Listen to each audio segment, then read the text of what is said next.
สียงส่วนใหญ่เราก็สามารถเริ่มดำเนินการได้เลยเอาไปสเต็ปต่อมา So if that your conviction is G12 is good for your church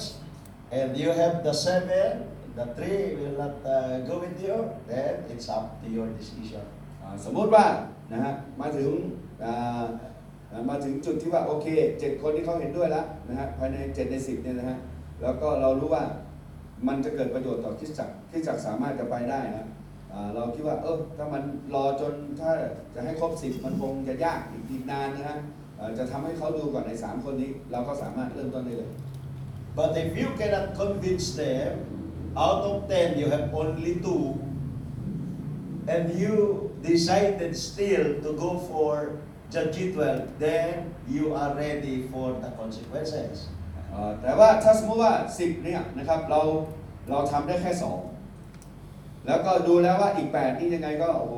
ชาตินี้ทั้งชาติก็จบกันอยู่แล้วมันไม่เอาแน่นอนนะครับแล้วเราก็คิดว่ายังไงก็ตามเราเขาเรียกว่าเราตัดสินใจเลยนะทิ้งทวนเลยนะครับยังไงก็เป็นตายว่ากันทีหลังนะครับอันนั้นก็ขึ้นอยู่ที่การตัดสินใจของท่าน Because there are so many churches in the Philippines that their board is not it's like the experience of our pastor here. The board of their church that allow them to run with G12, and what the pastors did is, so just take a replacement for me because I cannot go on with the ministry with the same vision. I want the G12. So he left everything and started. Today he is a big church. มันก็มีเหมือนกันครับศิษยาภิบาลบางท่านในประเทศฟิลิปปินส์คุยเคลียร์กันนะสร้างความเข้าใจในนิมิตอะไรสารพัดอย่างสรุปนะฮะกรรมการโบสถ์ก็ไม่เอาด้วยหรือธรรมกิจก็ไม่เอาด้วยนะฮะเขาก็เลยเป็นคนนะเอาไปหีบตัวเองเลยนะครับไม่เอาก็ไม่เป็นไรนะครับเขาเป็นคนออกให้เขาอยู่กันอย่างมีความสุขแล้วศิษยาภิบาลเหล่านี้นะครับที่ออกมานะฮะหลายคนในนี้เป็นคริสตจักรใหญ่มากเลยครับใหญ่มากเลย For 15 years this pastor that I'm talking about is 15 years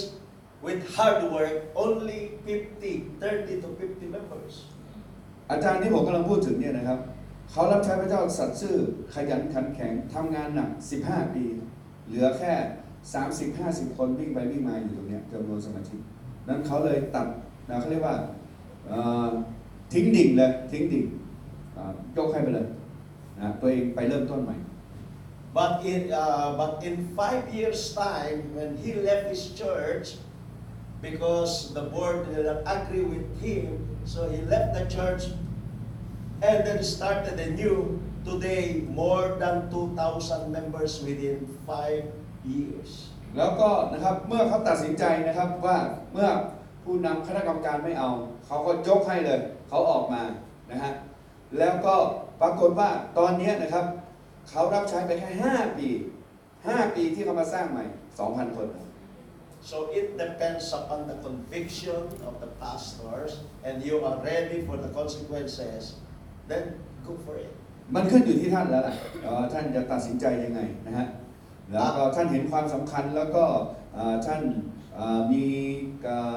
ความมุ่งมั่นอะไรยังไงนะฮะแต่ถ้าท่านมุ่งมั่นว่ายังไงเป็นตายฉันจะยึดเอานิมิตนี้ละใครจะเป็นไงก็ช่างนะฮะก็คุณก็ทำอย่างที่ผมบอกก็ได้ As long as you are not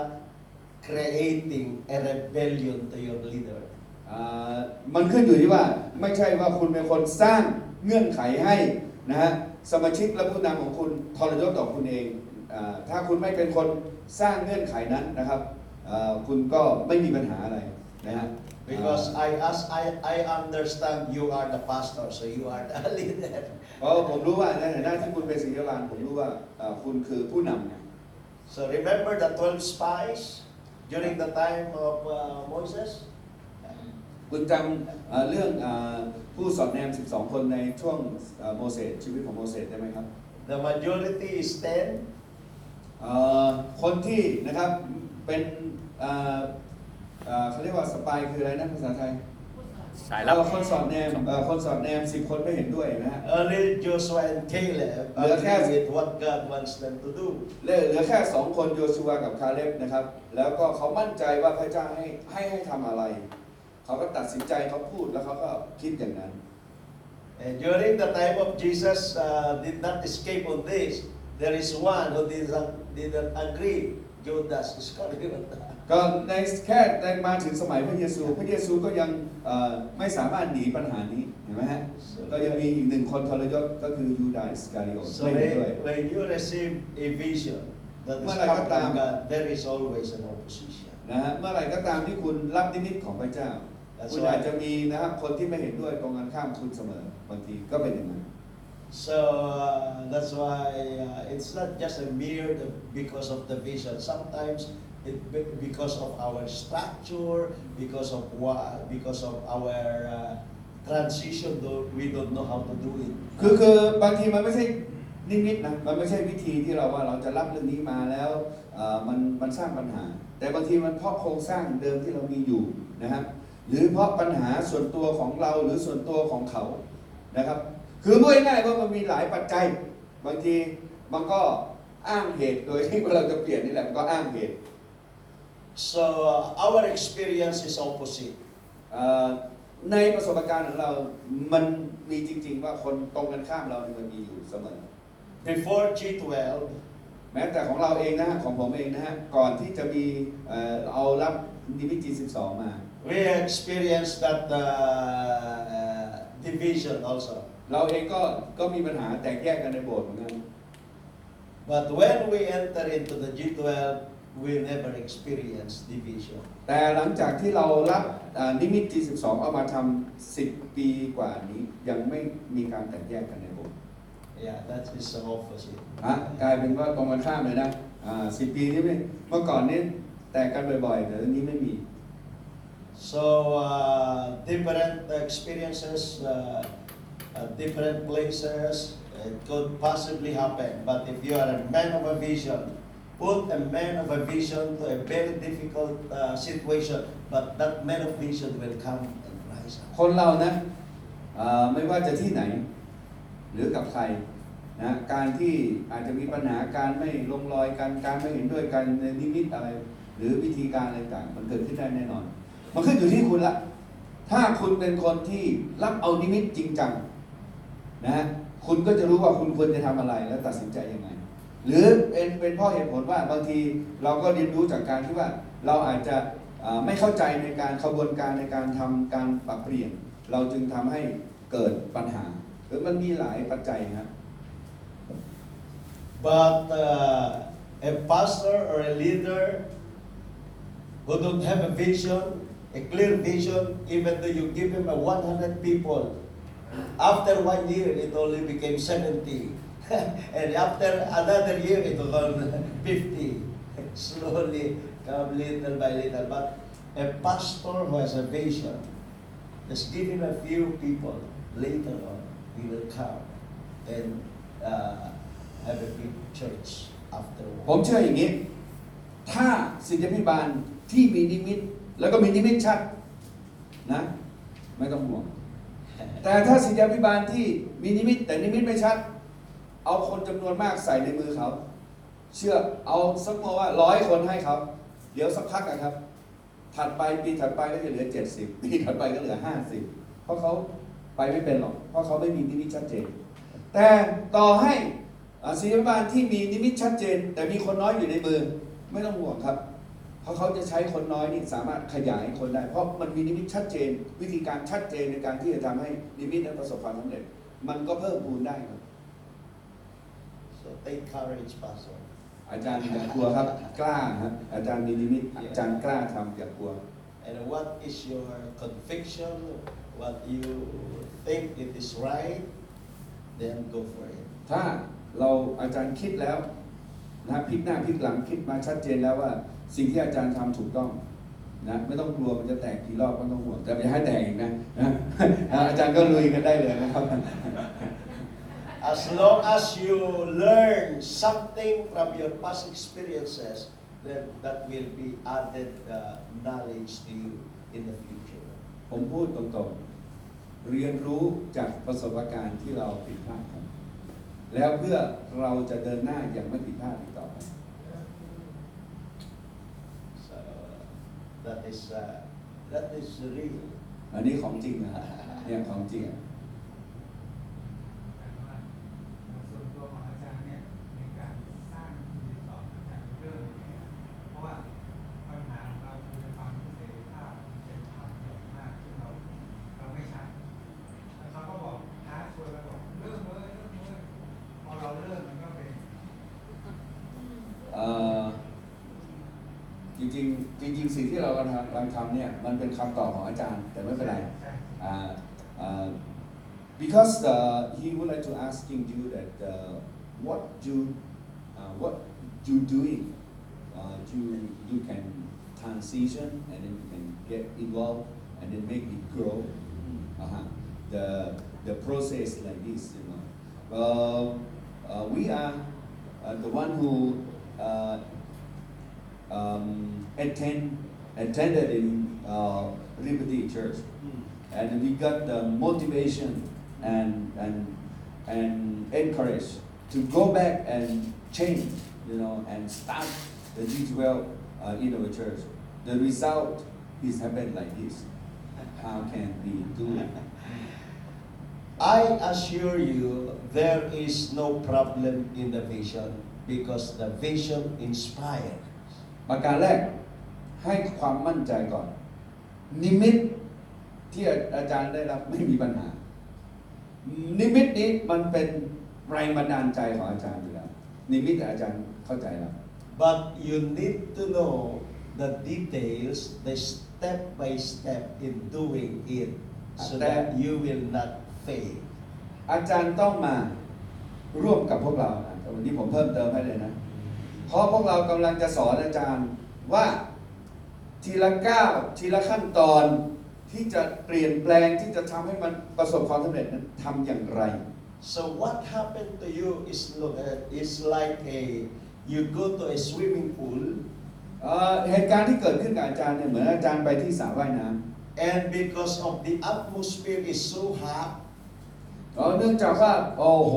บรรยากาศมันร้อนแรงเหลือเกินอากาศมันร้อนอ่ะอยากกระโดดน้ำเลย and you see the pool and the water that is แล้วก็เห็นนะครับน้ำในสระมันสวยนะกระเพื่อมอย่างเดียวมันนะครับใสด้วยนะฮะมันเย็นมันน่ากระโดด and without knowing how deep the water of the pool is แต่อาจารย์ไม่รู้ว่า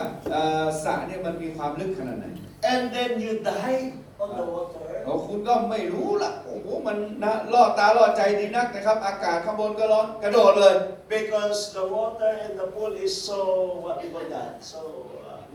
not too deep แต่ว่าโดดลงไปโดยที่นะครับสระเนี่ยนะครับมันไม่ได้ลึก when you dive on the pool เมื่อเราคุณกระโดดแบบกระโดดแบบได้ก็คือกระโดดลงกระโดดน้ำ when you go up wow it's เอาหัวจิ้มลงไปนะครับโอ้โหตายแล้วสู่หัวโนเลย why เฮ้ยทำไมวะเนี่ย because you dive without knowing how deep the water is ก็คุณกระโดดน้ำโดยที่คุณไม่มีความเข้าใจศึกษาก่อนว่าไอ้พื้นเนี่ยมันกับน้ำในระดับน้ำเนี่ยมันลึกแค่ไหน now you got a what we call that a borehole what we call in Filipino borehole บอกก่อนโอเคI understand yeah ตอนนี้นะครับคุณโดดลงไปแล้วหัวปักลงไปที่พื้นมาเรียบร้อยแล้วหัวโนปูดมาแล้วนะครับคุณมีนะรอยฟกช้ำอยู่ที่นี่นะปูดมาเชียว and because of that experience เพราะเหตุว่าประสบการณ์นี้ tell to your heart I don't want to swim anymore คุณมาบอกกับตัวเองว่าโอ้ตายแล้วต่อไปนี้ไม่กระโดดน้ำไม่ว่ายน้ำในสระนี้อีกต่อไปแล้ว let's go home now ไปเถอะเมียรับกลับบ้านกันดีกว่า so is there any problem in the water or the swimming pool ผมถามอาจารย์ก่อนว่าสระมันมีปัญหาอะไรไหมเนี่ย no นะสระน้ำนี่มีปัญหา the อะไรไหม problem is you are excited to swim มันไม่มีปัญหาหรอกปัญหาคืออาจารย์ตื่นเต้นเกินไปไม่ได้คิดดูดีๆก่อน yeah but you are not yet you don't know if you don't know yet the details and the steps of the vision. นิมิตไม่มีปัญหาแต่การที่เราจะรู้รายละเอียดที่จะทำตามขั้นตอนเนี่ยนั่นแหละปัญหาของเราดังนั้น Don't worry, my pastor. There are so many pastors in the Philippines and churches experience that also. อาจารย์ไม่ต้องกังวลเพราะว่าอาจารย์ไม่ได้เป็นคนเดียวเพราะผมไม่รู้ในเมืองไทยแต่ในประเทศฟิลิปปินส์มีคนกระโดดแล้วหัวโนแบบนี้มีเยอะแยะเลย That's why when we go around in พวกเราก็โดนมาหมดแล้ว we always repair. ทีนี้ผมเนี่ยหน้าที่ผมก็เดินทางไปทั่วฟิลิปปินส์เลยนะ Yeah. นะไปช่วยรักษาหัวสีสบที่โน นะครับไปเยียวยารักษาหัวสบที่โนทั่วฟิลิปปินส์อันนี้เรื่องจริงนะอาจารย์ก็ And ไปช่วยแก้ไข that is the hardest part every time we share the vision. Why? 2003 we experienced the vision but we failed. เนี่ยมันเป็นจุดที่ยากที่สุดตอนเราไปแก้เนี่ยยากกว่าตอนที่เราไปนำเสนอว่านิมิตนี่มันยิ่งใหญ่ดีอะไรขนาดไหนไอ้ตอนไปแก้เนี่ยนะครับหัวมันโนกันหมดแล้วเนี่ยนะโอ้ยากมากเลยว่าเราจะต้องทำยังไงแบบไหนนี่คือสิ่งที่พระเจ้าใช้ผม And we ask them, have you finished the process, the whole process? No. ทีนี้พอบอกว่านะครับเราจะช่วยคุณให้จบนะตามขบวนการนะฮะตั้งแต่ P-Encounter ยาวไปถึงโรงเรียนผู้นำนะครับสายหัวกันปับๆเลยบอกไม่ได้ And why you tell us that G12 is not good if you don't experience the whole process? ผมก็เลยบอกว่าเอ้าทำไมจะมาสรุปว่านิมิตที่12มันไม่ดีทั้งที่คุณยังไม่เดินให้มันครบอะไรฮะครบขบวนการเลยคุณจะไปอยู่จนถึงกลางหรือแค่เริ่มต้นนะครับพอมีอุปสรรคหน่อยก็สรุปแล้วอย่าไปเพิ่งสรุปสิ What is the basis that you are telling me that G12 vision is not good? Is your? แต่สิ่งที่คุณสรุปก็เพราะอะไรก็เพราะคุณเอามือคำหัวโนนี่ว่านะฮะคุณเจ็บกับมันแล้วคุณมีปัญหานะครับเจ็บใจกับมันนะขมขื่นกับมันบางเรื่องนะคุณก็มาสรุปไม่ใช่อย่าเพิ่งสรุปอย่างนั้น You base your decision because of your bad experience. เรารู้ว่านะครับนิมิตนี่ดีแต่ประสบการณ์ของเรากับนิมิตนี้มันไม่ดีฮะเอง But I tell you, if even though you have experienced negative in the past year, I encourage you just go on and move forward in the mission. แต่คำหนุนใจผมในวันนี้หนุนใจทุกท่านนะครับบางคนอาจจะมีประสบการณ์เลวร้ายกับนิมิตนี้อย่าเพิ่งหยุดขอให้นะครับดำเนินต่อไปและเดี๋ยวเราจะมีส่วนที่จะช่วยนะครับอาจารย์ Because in the vision you have a good future. เพราะว่านิมิตดีเราก็จะประสบความสำเร็จอย่างดีในอนาคตแน่นอน Isaiah 43 verse 18 อิส and ยาห์ 19. 54นะครับข้อที่ 14 บอกไว้ Do not remember the former things, เราอย่าลืมเราอย่าจดจำในสิ่งเก่าก่อน nor consider the old. อย่านะครับปักใจอยู่กับสิ่งเก่าก่อน Behold, I will do a new thing. ดูเถิดเราจะกระทำสิ่งใหม่กับเจ้า Shall you not know it? ซึ่งเจ้ายังไม่รู้ว่ามันคืออะไร I will even make a way in the wilderness and rivers in the desert. เราจะกระทำให้นะฮะสิ่งทุรกันดารกลายเป็นทางหลวง So, do not remember your negative past ดังนั้น experience. อย่าจดจำในสิ่งที่เราประสบประการในสิ่งที่ไม่ดีมาในอดีต It's time to move forward. พี่น้องครับเป็นสัญลักษณ์ว่านะครับเราจะไม่ทำแบบอดีตเราจะเคลื่อนไปข้างหน้านะครับ Because the God of the vision is a God of miracle. เพราะว่าพระเจ้าผู้ทรงประทานพระเจ้าแห่งนิมิตนี้พระองค์เป็นพระเจ้าแห่งการอัศจรรย์ด้วย He is a God of new beginning. และเป็นพระเจ้าผู้ทรงกระทำกิจใหม่ Let us all together move นั้น forward. หนุนใจพวกเราทุกคนร่วมมือกันนะเรียนรู้ไปด้วยกันนะทีละขั้นทีละตอนนะฮะเพราะผมก็มาช่วยอยู่แล้ว Amen. Amen. So I add a little bit that don't be afraid because you will come and mentoring us, helping us, just step by step. yeah. ผมบอกว่าเมื่อกี้ผมก็เลยบอกอาจารย์ว่าตอนที่ผมแปลเนี่ยผมเพิ่มนิดนึงว่า บอกว่าอย่ากลัวเพราะว่าอาจารย์จะเข้ามาเป็นผู้ที่เป็นเหมือนโค้ชนะครับในการที่จะคอยช่วยแนะนำเราทีละขั้นทีละตอน That is the reason why we are helping you here. We are trying to share what we have experienced and what we call that coaching or mentoring. ดังนั้นเรารู้พี่น้องพอตื่นเต้นรีบไปทำโดยที่ไม่มีความเข้าใจในรายละเอียดก็จึงมีปัญหาแบบนี้เราเองจึงมาที่นี่นะฮะเพราะว่าอาจารย์แต่ละท่านก็ขอเชิญเรามาที่นี่เพราะว่าเขาก็ไปไม่เป็นกันเหมือนกันนะครับแล้วก็ได้แต่ได้รับแรงบันดาลใจแต่ว่ารายละเอียดไม่มีนะฮะตอนนี้เราจึงมาช่วยท่าน Yeah, because as I have received that information that Pastor someone is way back 2003 already known about G12. Pastor someone know also about G12 before. อาจารย์สมพรเนี่ยน่าจะรู้จักนะฮะเรื่องเกี่ยวกับ G12 มาตั้งแต่ปี 2004 ใช่ไหมนะฮะปี 2004 แล้วนะครับคนแนะนำก็คือผมนี่แหละครับนะฮะแนะนำเขานะฮะแต่เราก็ไปได้ไม่ถึงไหนเพราะเราไม่รู้วิธีการรายละเอียดอย่างที่จะทำ Even I think even Banking Church. แม้แต่คิดจับบางแคจะประเสริฐ But when we started the mentoring, then that is the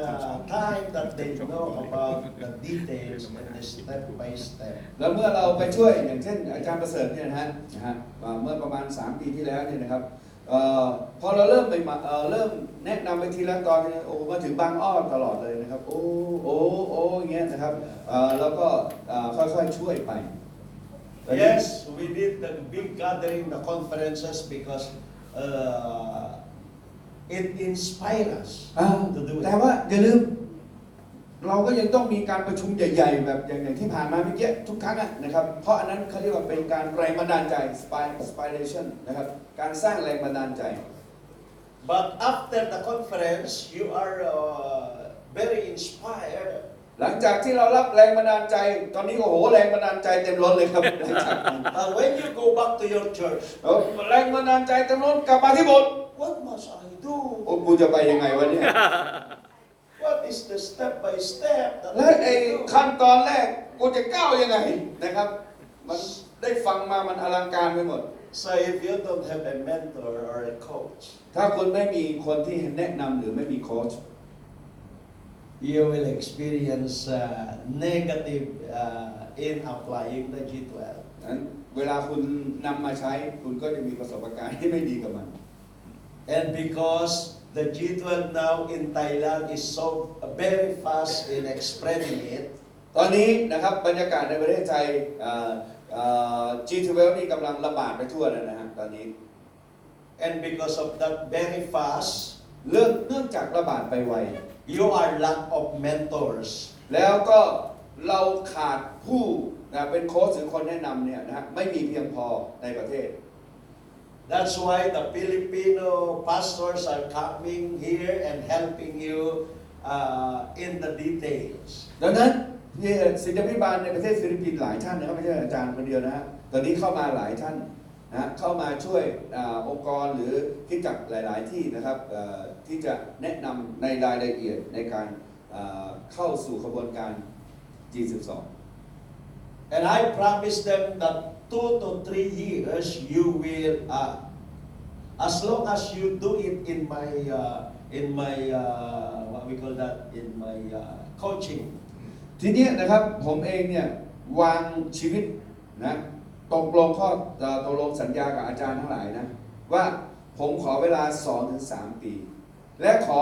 ความกรุณาค่อยๆอดทนทำตามคำแนะนำของผมทีละเล็กทีละน้อย You will understand in 2 to 3 years time the whole process of the vision. ผมการันตีว่าภายใน 2-3 ปีนี้พี่น้องทุกคนที่เข้ามาอยู่ภายใต้การแนะนำของผมเนี่ยนะครับmentoring ของผมเนี่ยก็จะเข้าใจทีละเล็กทีละน้อยค่อยๆทำไป I assure you, you will do in your own church the G12 vision. และหลังจากนั้นผมนะฮะมั่นใจอย่างแน่นอนว่าพี่น้องจะสามารถทำนิมิต G12 ในคริสตจักรของพี่น้องได้อย่างแน่นอน And after another 2 years, after 3 years, then another 2 years, then you will see the fruit now of your labor. 3 ปีนี้ ให้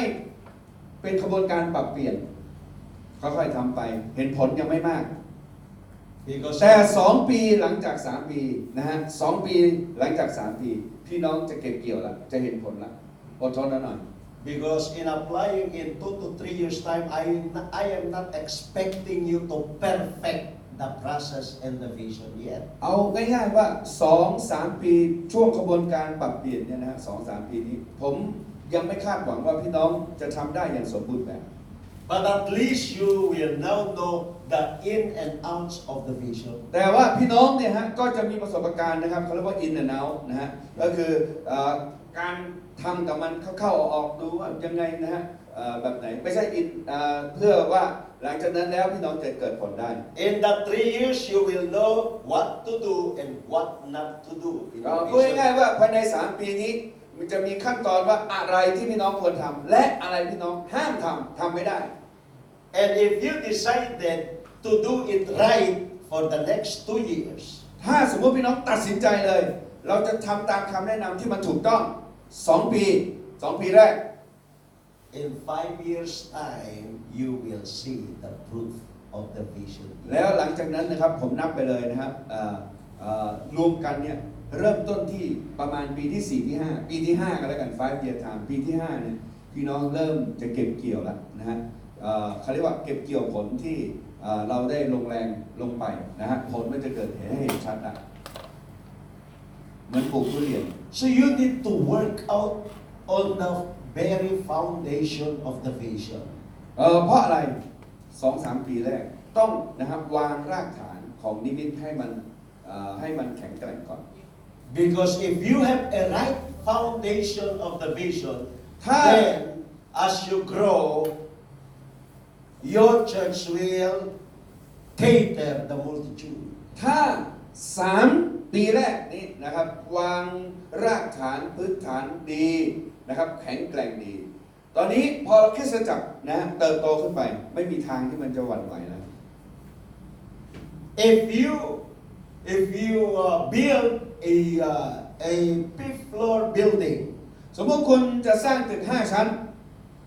the hardest part is to lay down the foundation. ส่วนที่สำคัญที่สุดของตึก5 ชั้นนี่คือการลงฐานราก Is the dirtiest part in building the 5th floor building. แล้วการวางฐานรากนี่มันจะต้องวางให้นะฮะรับน้ำหนักของตึก5 ชั้นได้ So it's the dirtiest because if you like, it's not easy to just what we call that, to put up the foundation. นั้นในการสร้างรากฐานเนี่ยฐานรากเนี่ยนะครับโอ้โหใช้เวลาและยากต้องนะฮะดูแล้วก็มอมแมมไปหมดนะฮะมันยุ่งยาก But I tell you, the strength of your building that you are planning to build is based on the very foundation. แต่ผมอยากจะบอกพี่น้องว่าถ้าคุณอยากจะให้ตึก5 ชั้นนี้มันแข็งแรงทนทานนะครับไม่สุดไม่อะไรต่างคุณจะต้องลงมือนะครับลงแรงในการที่จะทำฐานรากนะครับให้มันแข็งแกร่งรับน้ำหนักเพียงพอได้ And that is the hardest part. เอาละจุดนี้แหละครับจุดนี้ยากที่สุด But after you have put the right foundation, ตอนนี้เราวางฐานรากนะฮะให้ครบนะฮะตามสิ่งที่เราควรตั้งไว้แล้วนะครับ then when you put the hollow block around, ตอนขึ้นก่อกำแพง it is more easier. โอ้มันง่ายนะครับก่อกำแพงเนี่ยนะฮะ โอเค ขึ้นชั้นที่1 2 3 4 5แป๊บเดียว So be patient in working the details of the vision. ดังนั้นสิ่งที่ผมแนะนำคือกรุณาอดทนนะในการวางรากฐานมันช้าหน่อยยังเห็นผลน้อยหน่อยนะครับตอนเริ่มต้น So this is not easy, จุดเนี้ยไม่ใช่ง่าย but this is how to get a good result in the ๆ ministry. แต่นี่คือจุดที่เราจะรับผลนะของการรับใช้ในอนาคต ก็จุดนี้แหละครับวางราก So this is the importance of mentoring. นั้นจุดสำคัญที่สุดก็คือจุด mentoring นี่แหละจุดวางรากฐานนี่แหละครับ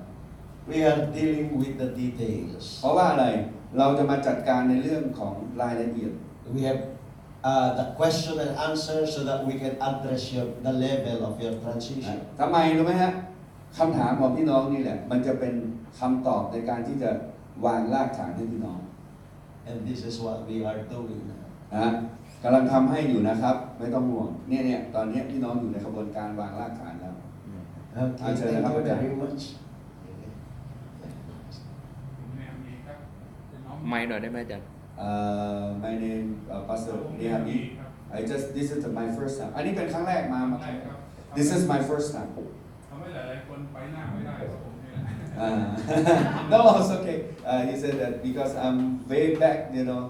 so that you cannot go advance. I said no. Never ไม่มี mind. ไม่ มีสองคำถามอาจารย์ I have two questions. คำถามแรกทำไมต้องเป็น12 คน One is why 12. บางคนอาจจะมีความสามารถในการดูแลมากกว่า12 คน Somebody might have ability can take care and discipling people more than 12. หรืออาจจะบางคนอาจจะมีน้อยกว่านั้น But some people it might less than that. และคำถามที่สองก็คือ Second question. ทีมเขาก็ดูเหมือนกับว่าเน้นเฉพาะผู้นำจาก1เป็น12 144 144ก็เป็น100 แล้วผมคำถามคืออีกด้านหนึ่งถ้าพี่มองเนี่ยมันเหมือนกับจะเน้นเฉพาะผู้นำและทีนี้พี่น้องที่เชื่อพระเจ้าที่เข้ามาที่อาจจะไม่ได้ถูกรับเลือกว่าต้องมาเป็นพี่น้องที่อยู่ใน12นั้นแล้วกลุ่มเหล่านั้นจะดูแล And my second question is, it seems like G12 is emphasized on discipling the leaders. Take care of 12, take care of 144, and then take care of 728. So it seems like a way, discipling and take caring and nurturing just only the leader, equip the leaders. And how about the members who don't have somebody to training and equipping where they are? You understand what I mean? Yeah. So maybe we will go first to the first question. ขอเป็นคำถามแรกก่อนทำไม why is 12 okay Yeah, it is true that different pastors, different ability, different capability to disciple or to raise up leaders. ความจริงก็คือว่าศิษยาภิบาลบางคนนะครับก็มีศักยภาพมากกว่านั้นจริงๆบางคนก็มีไม่ถึงอย่างที่อาจารย์ว่านั่นใช่นั่นคือของจริง If you are a very smart pastor and you are wealthy, แล้วก็ถ้าอาจารย์บางคนนะครับฉลาดมากแล้วก็รวยด้วยนะครับมีเงินด้วย no problem to you to disciple many. ไม่มีปัญหาหรอกครับนะฮะที่จะคุณสร้างได้มากกว่า12 คนก็โอเคอยู่แล้วดีเพราะมันเป็นความสามารถนะครับ If you are smart, you are wealthy, you are handsome. ถ้ามีนะครับหนึ่งนะครับมีความสามารถดี2นะครับมีการเงินสนับสนุนดี3นะครับหล่อด้วยนะครับหล่อดีด้วยนะครับ So many people will come to your church. โอ้ยคนก็นะครับมานะครับเป็นแม่ยกพ่อยกนะครับมากันใหญ่นะครับ The pastor there is very handsome. โอ้อาจารย์นะครับหล่อแล้วก็บุคลิกดีนะครับเทศนาก็สนุก If you attend there at their service, we have a free lunch. แล้วก็มาโบสถ์อาจารย์นี่นะครับกินอาหารเที่ยงฟรีเมืองไทยฟรีทั้งนั้นอาจารย์นะ And they have a free seminars, training. แล้วก็เข้ามาอาจารย์ก็มีกระตังครับจัดสัมมนาทีฟรีนะครับอะไรก็นะครับอะไรต่างๆเลย And also our pastor is graduated from the greatest theological college of biblical teaching. และอาจารย์นี่นะครับเทศนาหลักการพระคัมภีร์นะครับจบมาจากนะครับสถาบันนะครับที่มีชื่อเสียงของโลกเป็นที่ยอมรับสุดยอด But the reality is not that all the case of the people whom God called to become a pastor. แต่ในความเป็นจริงน้อยครับที่จะมีศิษยาภิบาลเป็นคล้ายๆซูเปอร์แมนแบบนี้นะครับ ส่วนใหญ่ที่พระเจ้าเรียกพวกเรามาก็เป็นคนธรรมดา Now the question is, why G12? ดังนั้นมันก็จึงมาถึงจุดคำถามของอาจารย์ว่าทำไมถึงเป็น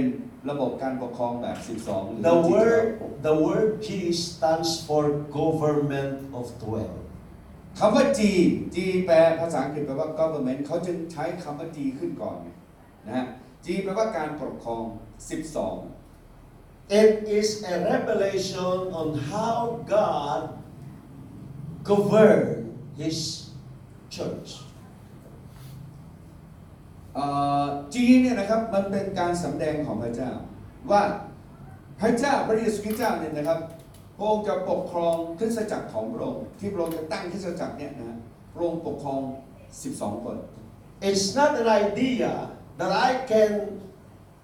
disciple more than 12. มันไม่ใช่เป็นความคิดหรือไอเดียของเราว่าเฮ้ย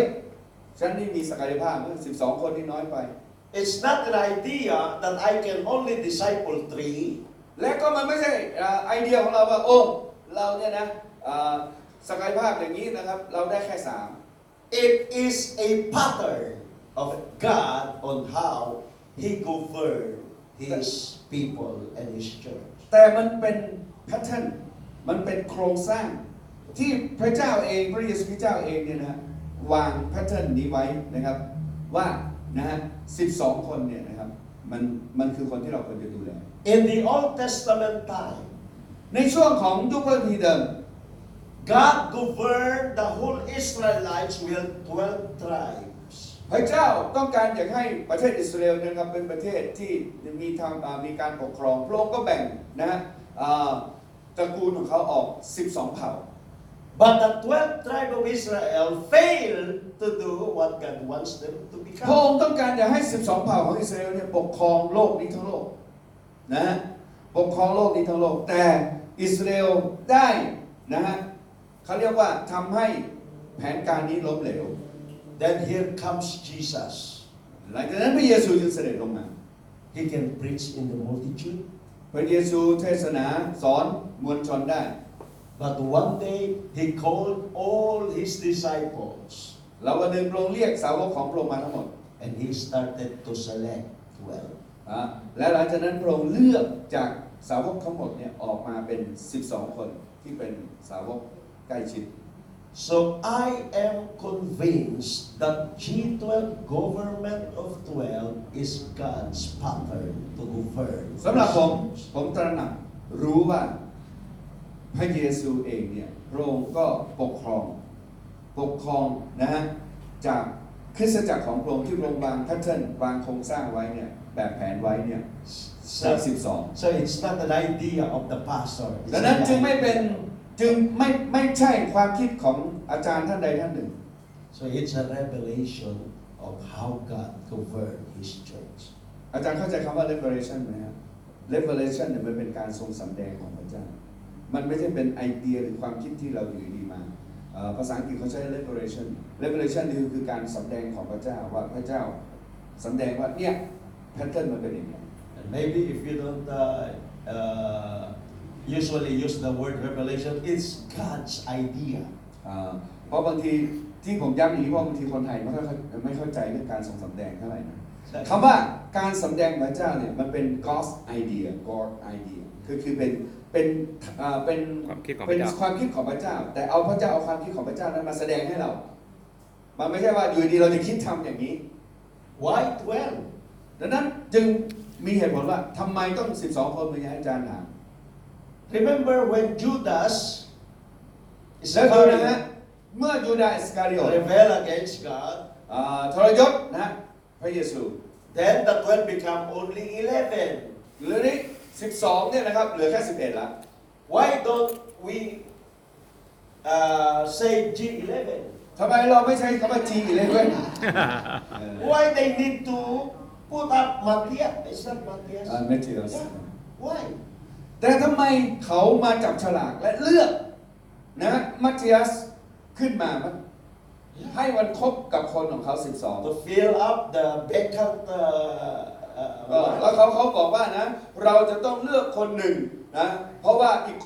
เข้ามาแทนที่อีกคนหนึ่งที่ ที่ได้ทรยศพระองค์ไปแล้ว So it's no longer about the number 11 or 12. It is God's pattern or idea. ตอนนี้มันไม่ใช่ขึ้นอยู่ว่าเราจะชอบตัวเลข11หรือ12มันไม่เกี่ยวกันมันไม่เกี่ยวว่าคุณชอบอะไรหรือไม่อะไรแต่นี่มันเป็นแพทเทิร์นมันเป็นความคิดของพระเจ้าที่พระองค์สำแดงให้ว่าจะต้องปกครองโดย That idea. If my church is Jesus' church, then I need to do it according to His pattern. ตอนนี้พอมาถึงจุดมาจุดของเราแล้วคริสตจักรนี้เป็นของพระเยซูเราต้องมาถึงจุดนี้ก่อนนะคริสตจักรที่เราดูทุกคริสตจักรเนี่ยดูแลถ้าเป็นคริสตจักรของพระเยซูเราต้องทำตามแพทเทิร์นของพระเยซู It is not because I can able to disciple 20, but because this is the idea of God. มันไม่เกี่ยวว่าคุณเนี่ยมีศักยภาพสามารถสร้าง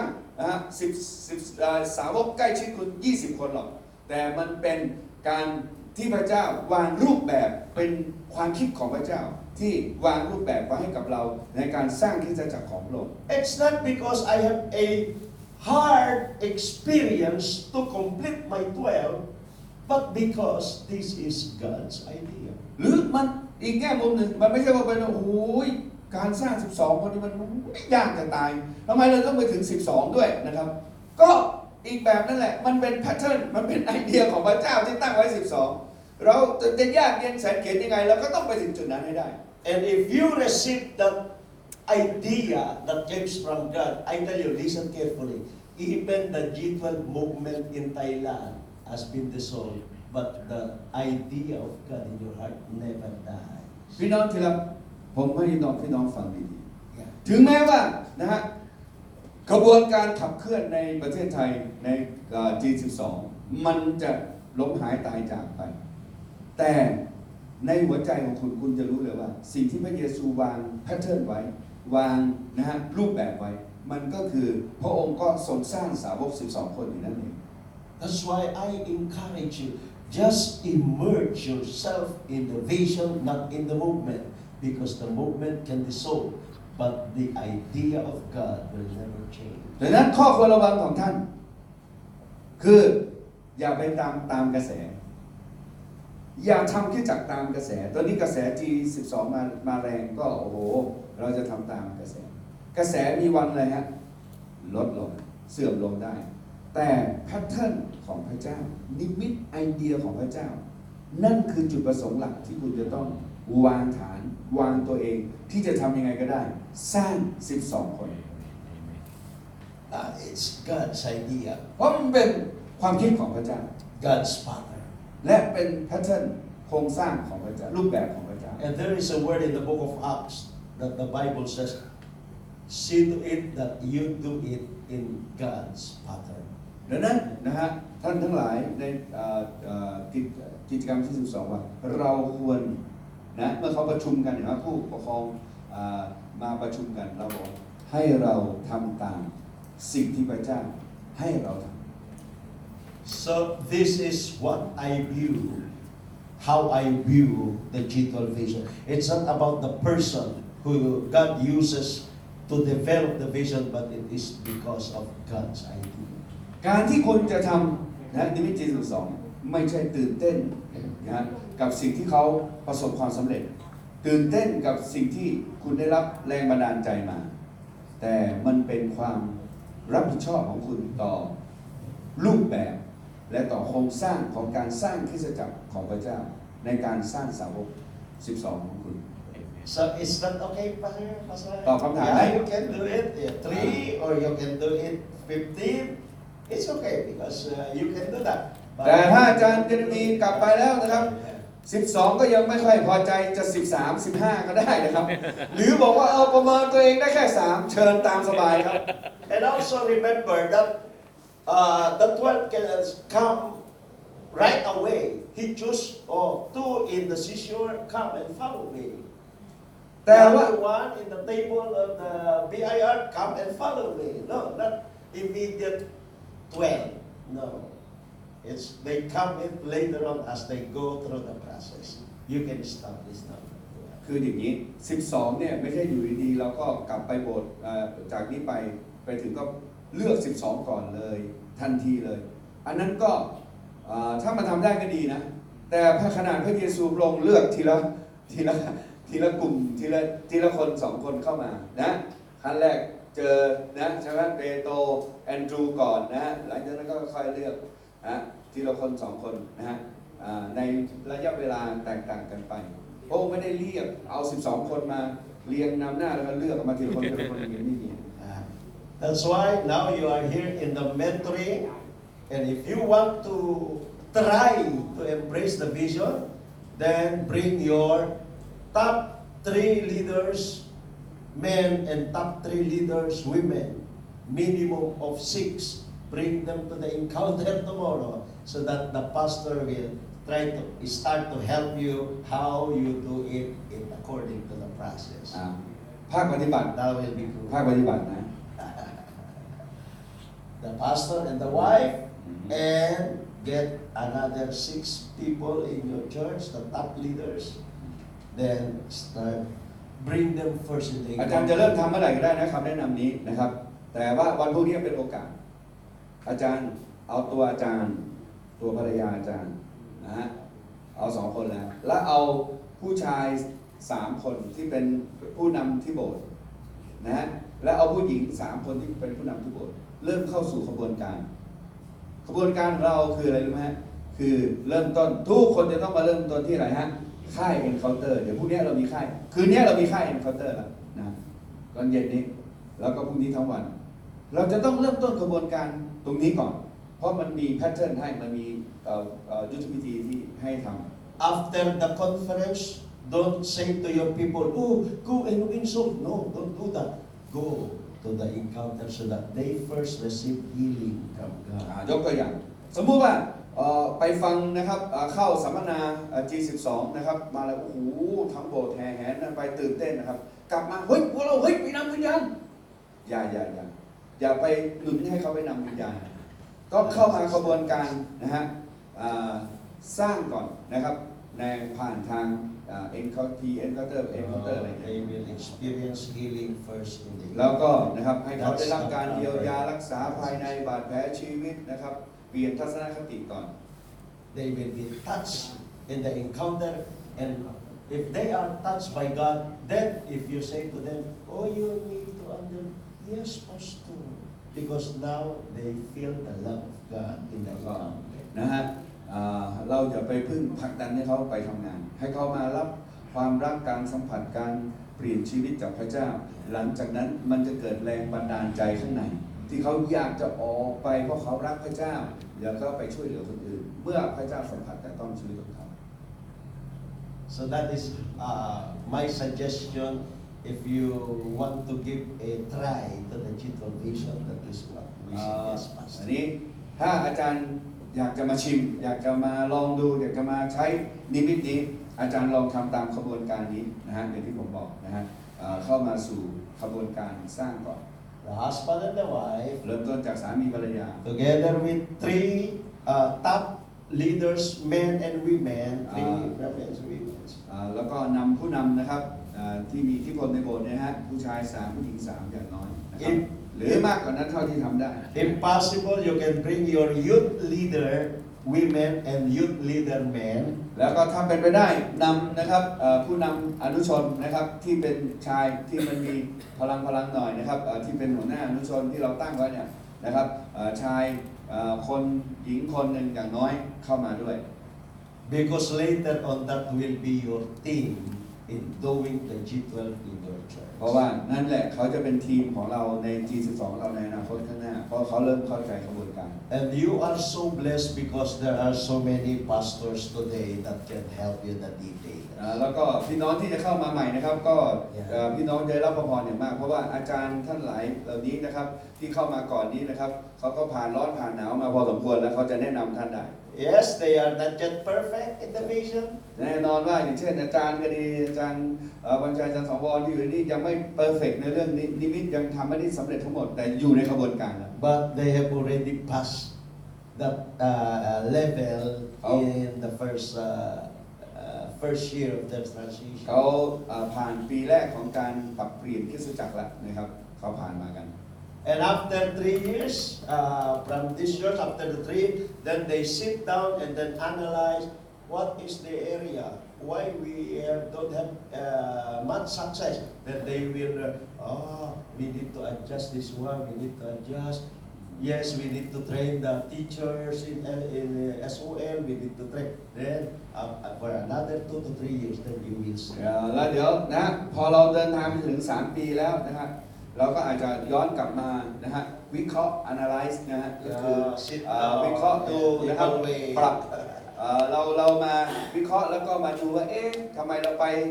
จุดไหนที่แข็งจุดไหนอ่อนจุดนี้เราอ่อนเรายังไม่ได้อบรมสร้างนะครับตรงนี้นะครับเราก็สามารถที่จะย้อนกลับมาปรับปรุงนะฮะเพื่อเดี๋ยวอีก 2 ปีข้างหน้าเก็บเกี่ยวผล Why the friendship church does not experience success in the G12 vision? มีคนอาจจะมาดูถูกดูแคลนอาจารย์สมหมายนะครับบอกอาจารย์สมหมายนะครับเฟรนชิพทำไมปรับเข้ามาใน G12 ตั้ง 2-3 ปีนะแต่ไม่เห็นมันเกิดผลเลย Because Pastor Sumay is everywhere.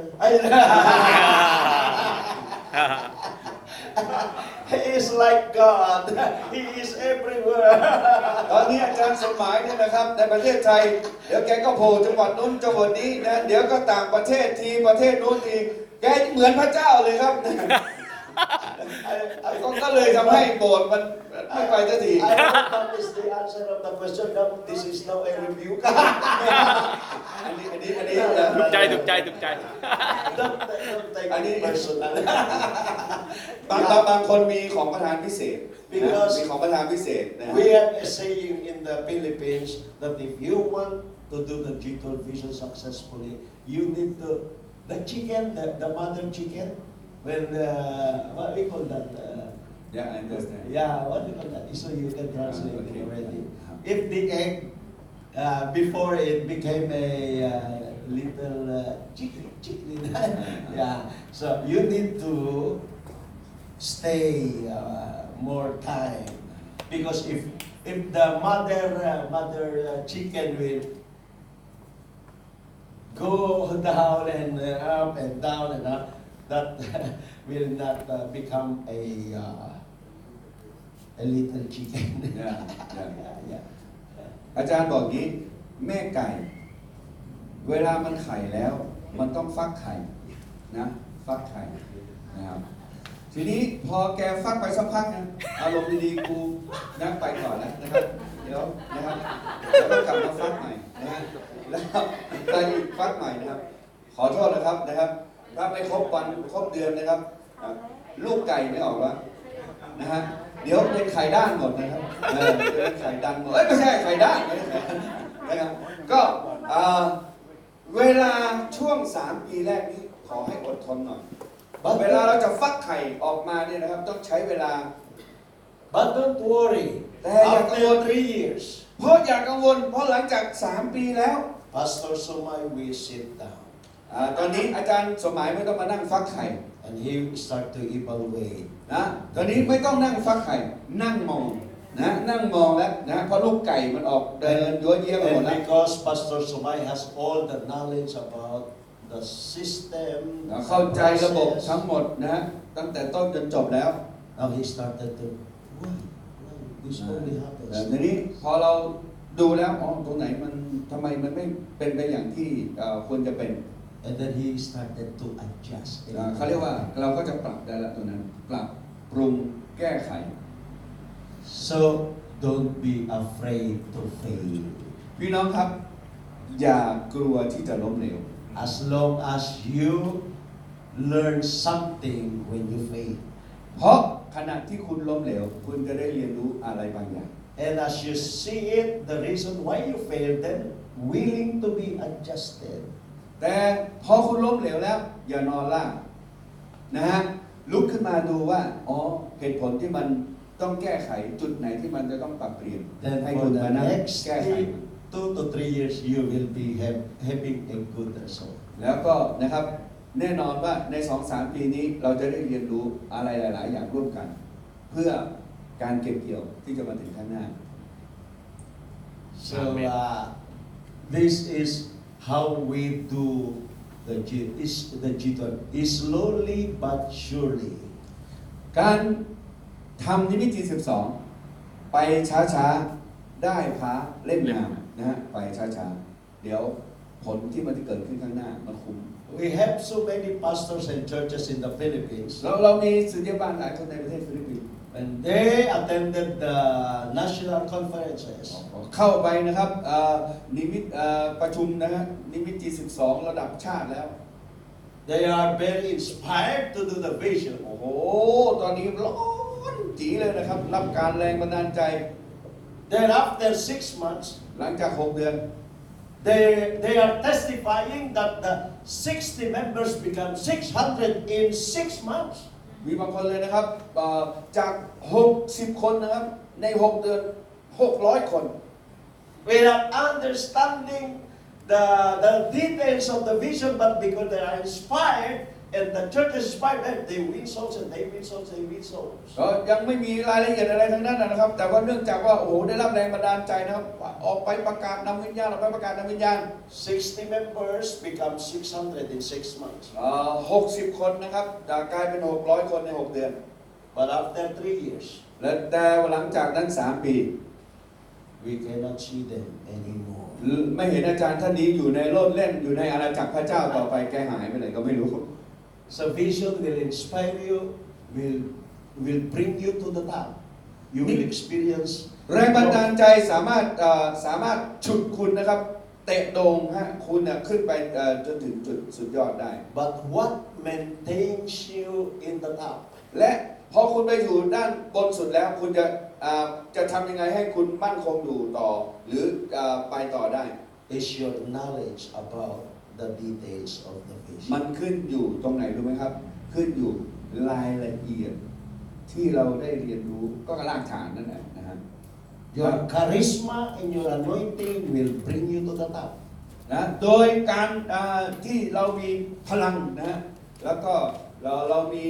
คาริสมาก็คือเรามีแรงบันดาลใจอย่างรุนแรงนะครับอย่างเนี่ยเราสามารถจะพาเราขึ้นไปข้างบนนั่นแหละ Your influence. โดยการที่เรามีความอิทธิพลที่เรามีอยู่การเป็นผู้นำที่เรามีอยู่ But to remain on the top แต่ว่าพอเราถึงจุดนี้นะเราจะรักษาให้มันอยู่คงอยู่ได้นั้น is your knowledge about the details. มันขึ้นอยู่กับรายละเอียดที่คุณได้เรียนรู้ว่าเราจะรักษาให้มันอยู่ในระดับนี้ได้ต่อไปได้อย่างไร So if you are inspired and you are bring to the top, วันนี้คุณได้รับแรงบันดาลใจนะครับนะพาคุณขึ้นไปอยู่ในระดับสูงแล้ว but lack of the knowledge about the process and the system, แต่พอคุณไม่รู้จักนะฮะระบบว่าเราจะทำยังไงในรายละเอียดขั้นตอน1 2 3 and also you have no mentor, แล้วคุณเองก็ไม่มีนะฮะผู้ที่จะเป็นพี่เลี้ยงคอยให้คำแนะน then you will experience this. ำนะครับคุณจะมีประสบการณ์ดิ่งหัวครับ หัวดิ่งลง And when you are here, แต่พอดิ่งลงมาอยู่ในระดับนี้ it is very hard now to go up. คนเรานะพอลงดิ่งนะเวลาจะขึ้นอีกรอบนะขึ้นยาก Because your experience and understanding in the past, it's your enemy. ทำไมเราขึ้นไม่ได้ จริงๆมันขึ้นได้นะครับ แต่ศัตรูของคุณคืออะไรศัตรูคุณคือความผิดพลาดความล้มเหลวความประสบการณ์ที่ไม่ดีของคุณมันพาให้คุณขึ้นไม่ได้ มันเป็นศัตรูร้ายกาจกับคุณ So if you would like to apply the G12 vision and become successful, you need 3M. ดังนั้นถ้าคุณรับเอานิมิต 12 มา และคุณอยากจะทำให้ประสบความสำเร็จ คุณจะต้องมี M 3 ตัว You have to have all the materials. หนึ่งนะครับคุณจะต้องนะฮะมีนะครับอุปกรณ์คู่มือทั้งหมด material M ตัวแรก material แต่ว่ามีให้ครบนะมีคู่มืออุปกรณ์คู่มือทั้งหมด study the materials, คุณจะต้องเรียนรู้นะครับเกี่ยวกับคู่มืออุปกรณ์ต่างๆเหล่านี้ material ต่างๆเหล่านี้ willing to go to the process, แล้วพร้อมที่จะทำตามขบวนการทุกขั้นตอน so you have to have the materials. การที่จะทำตามขบวนการทุกขั้นตอนคุณจะต้องมีคู่มือมีอุปกรณ์ที่จะทำตาม The second is you need to know the mechanics. และประการที่สองนะฮะคุณจะต้องเข้าใจในการทำงานเมคานิกก็คือการทำงาน The cycle, the mechanics. เขาเรียกว่าพอมีคู่มือแล้วต้องมีเข้าใจขบวนการทำงานเมคานิกของมัน And the mechanics of this vision is we have the what we call the soul winning. ในขบวนการในการทำงานของมันเนี่ยนะครับเราจะมีอยู่ 2-3 อย่างหนึ่งนะครับการนำวิญญาณวินโซ We have the cell home strategy. แล้วก็จะต้องมียุทธวิธีในการขับเคลื่อนกลุ่มเซลล์ And we have the school strategy. และจะต้องมีนะครับโรงเรียนในการที่จะสร้างผู้นำ So this is the three pillars เขาเรียกว่า system of the vision. มันเป็นเสาหลักอยู่ 3 เสานะครับในการที่จะทำให้การเกิดการขับเคลื่อนนี้ได้ And in the three pillars, ในเสา 3 เสานี้ we have that win, consolidate, disciple, and send. ใน 3 เสานี้เราจะต้องมีอีกตัวหนึ่งเข้ามาก็คือว่านำวิญญาณผนวกคนนะฮะสร้างคนแล้วก็ส่งคน So you need to know about the mechanics and how เนี่ย to do ก็ it. เรียกว่าต้องเข้าใจวิธีการทำงานของมัน And thirdly is you have to have a mentor. และ M ตัวที่ 3 นะครับคุณจะต้องมีเมนเทอร์ก็คือมีผู้แนะนำโค้ชนั่นเองหรือใช้คำว่าโค้ชก็ได้ Because if you have a mentor, you will go faster and farther in the vision. ถ้าเรามีผู้แนะนำแล้วเราก็จะไปได้เร็วและไปได้ไกลในนิมิตของเรา Because the mentor knows how to bring you to the end เพราะว่า of ผู้ the ที่ process. แนะนำนั้นจะสามารถแนะนำเราตั้งแต่ต้นแล้วก็จนไปถึงจุดที่มันจะไปจบได้ Because a mentor or a coach, he knows how to bring you to the end, เพราะว่า to คน your destiny. คนที่แนะนำเรานั้นเขามีประสบการณ์ว่าเราจะไปถึงจุดที่เราเป้าหมายของเรานั้นได้อย่างไร Faster และ and ไปได้เร็ว farther. ด้วยและไปได้ไกลด้วย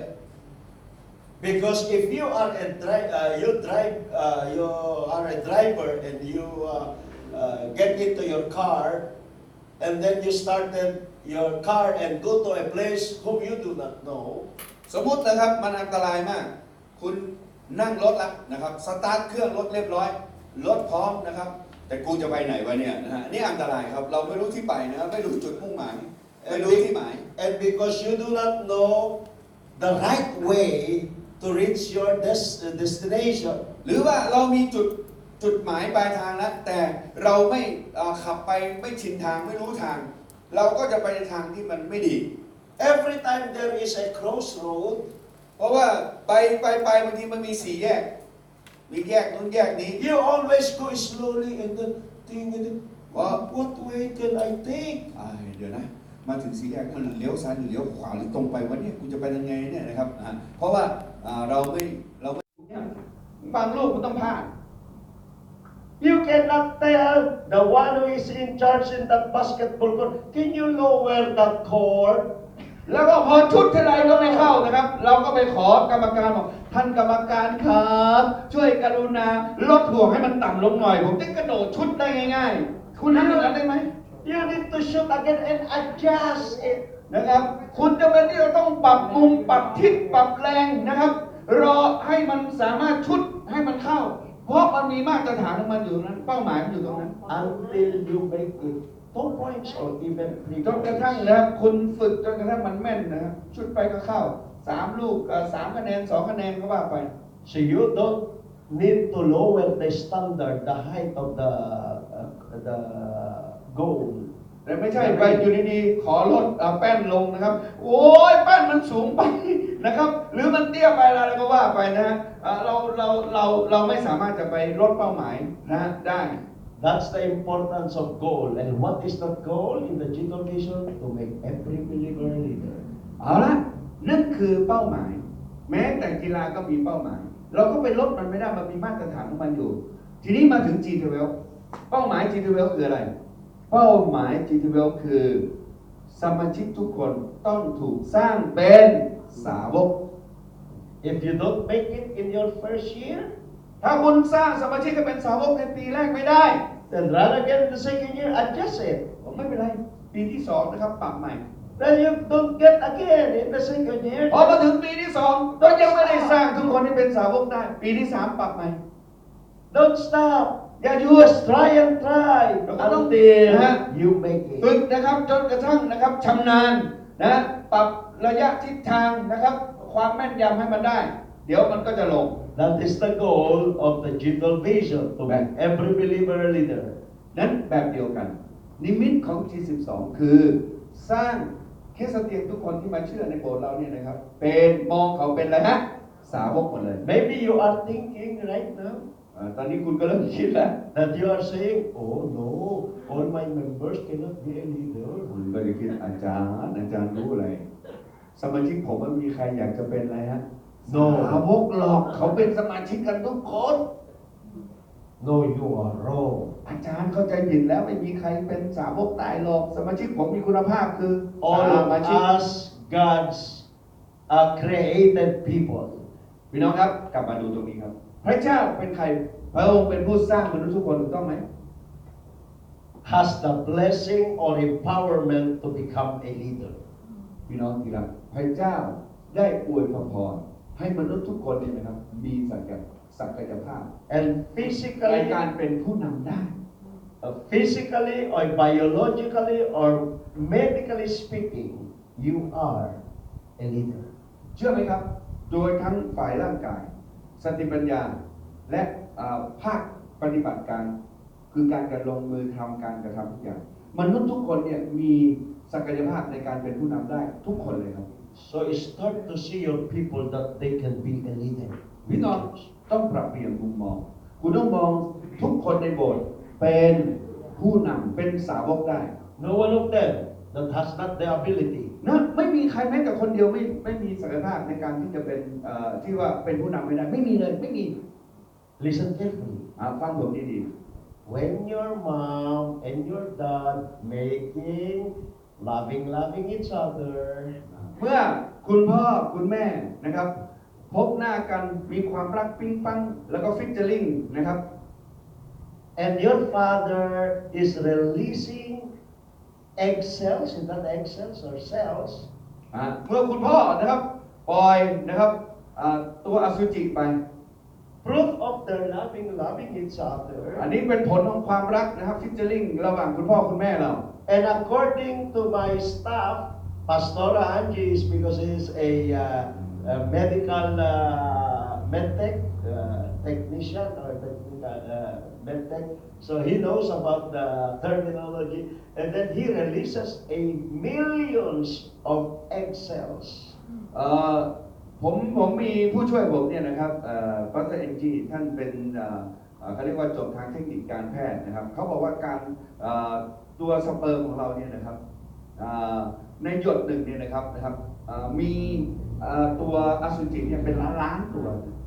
And after your father or your dad releases the sperm cell or egg cells, then they run billions of cells and they make a race, and then you are the one who go through the what we call that the egg. The egg enters into where the baby form. พี่น้องครับขบวนการในการสร้างของพระเจ้าเนี่ยลงนะฮะใครก็ตามที่รอดออกมาเป็นตัวเป็นตนเป็นคนมาได้เนี่ยนะครับมันจะต้องแข่งขันกับนะฮะ สเปิร์มตัวอื่นๆเป็นจำนวนล้านคุณเป็นผู้นำตั้งแต่พระเจ้าสร้างคุณตั้งแต่ตอนคุณนะครับปฏิสนธินะครับดังนั้นถ้าคุณไม่สามารถเป็นผู้นำวิ่งไปนำหน้าอีกคนอีกเป็นล้านๆคนที่กำลังไล่ตามคุณมาเพื่อจะวิ่งเข้าไปในไข่ปฏิสนธิในไข่ของแม่ของภรรยาเนี่ยนะครับเพื่อจะให้ลูกคุณไม่มีลูกหรอกครับตัวคุณก็ไม่ออกมาหรอกครับดังนั้นในกายภาพเนี่ยนะครับพระเจ้าให้ทุกคนมีศักยภาพในการเป็นผู้นำหมดเลย Yeah, you are the one who enters in that womb and then you make sin. ก็เพราะคุณชนะไม่ใช่เหรอครับ คุณชนะวันนี้คุณเข้ามาในนะปฏิสนธิในไข่วันนี้โผล่หน้ามาดูโลกแล้วไม่ใช่เหรอYou are a leader ฉันชนะแล้วฉันเป็นผู้นำหันไปนี่ก็โอ้เป็น You are a leader เป็นล้านคนไม่ได้เกิดนะครับเดี๋ยวคุณเกิดมาเนี่ยนะครับคุณนี่โอ้ผู้นำสุดยอดแล้ว All the millions of sons that cannot make it, you tell them. แล้วคุณก็สามารถนะครับไปเยอะเย้ยอีกล้านตัวนะครับกูชนะเลยเว้ยอะไรเงี้ย That's why, Pastor,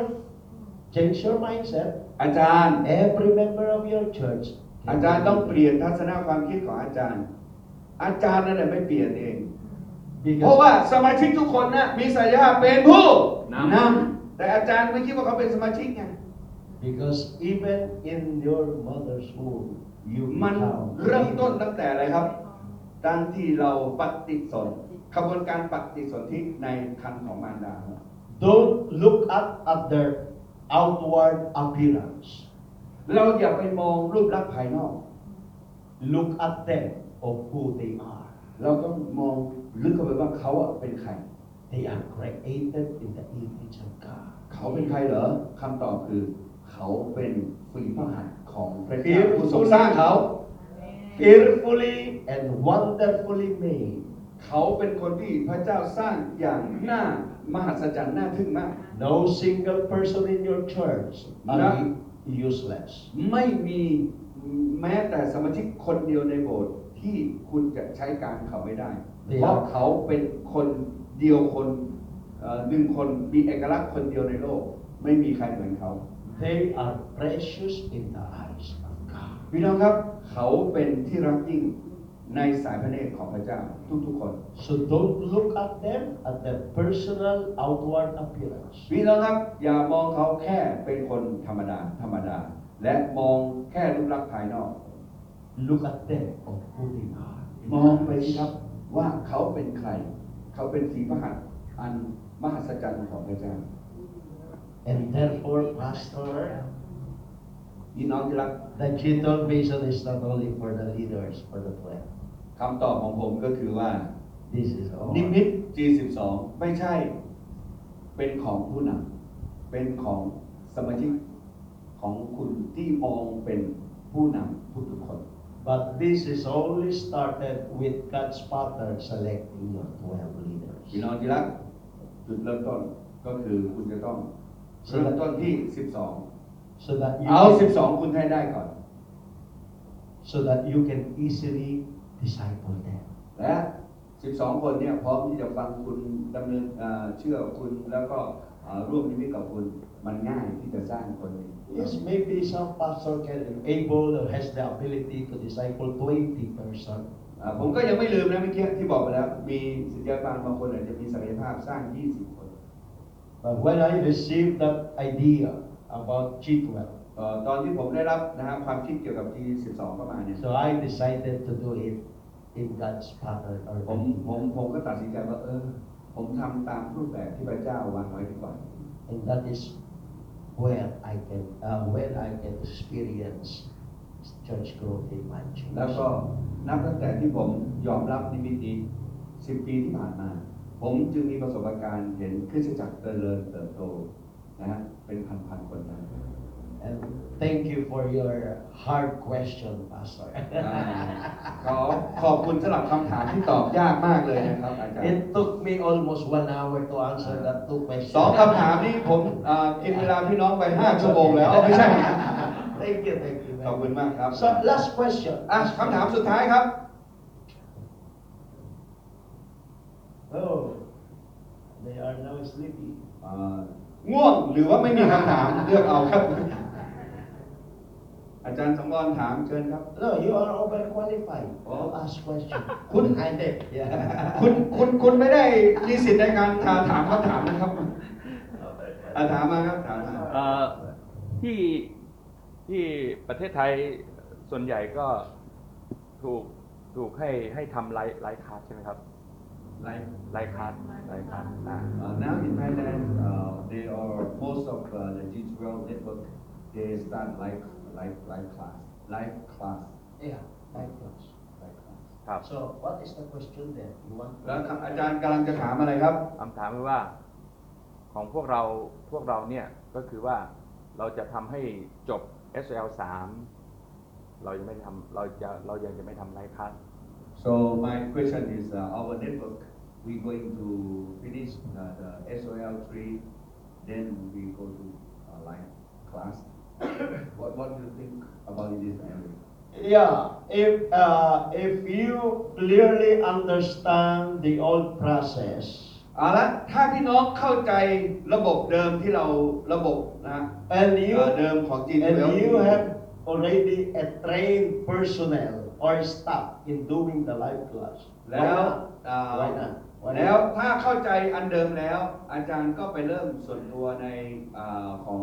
ไลฟ์คลาสได้เลย But if you are still struggling in the first system that we are doing, then you start again another, then you will be in trouble. ขนาดถ้าสมมติว่าระบบเดิมยังไปไม่ได้เลยทำไม่ได้เลยนะครับยังไม่ทะลุทะลวงเลยนะครับคุณจะไปเริ่มใหม่ทีเสียเวลาแล้วครับมันลำบากแล้วนะผมว่าทำความเข้าใจอันเดิมก่อน But I want you to know this. แต่ผมอยากให้พี่น้องทราบอย่างนี้ครับ The old one that we are doing and the new one, the live class, is only the method of teaching change. อยากจะให้เข้าใจหลักก่อนว่าอันเดิมนะระบบเดิมกับไลฟ์คลาสอันใหม่มันแค่นะเปลี่ยนวิธีการสอนนะจำให้ดีนะเปลี่ยนวิธีการสอน And second, they make it shortened because of the old is 19 weeks. Then the live class up to post encounter, we have only 9 weeks. คือและก็อันเก่าเนี่ยเนื่องจากระยะเวลามันนาน19 เดือนรวมๆนะ19 week แต่ว่าอันใหม่เนี่ยเขาจะลดลงมาเหลือ9 week 9 สัปดาห์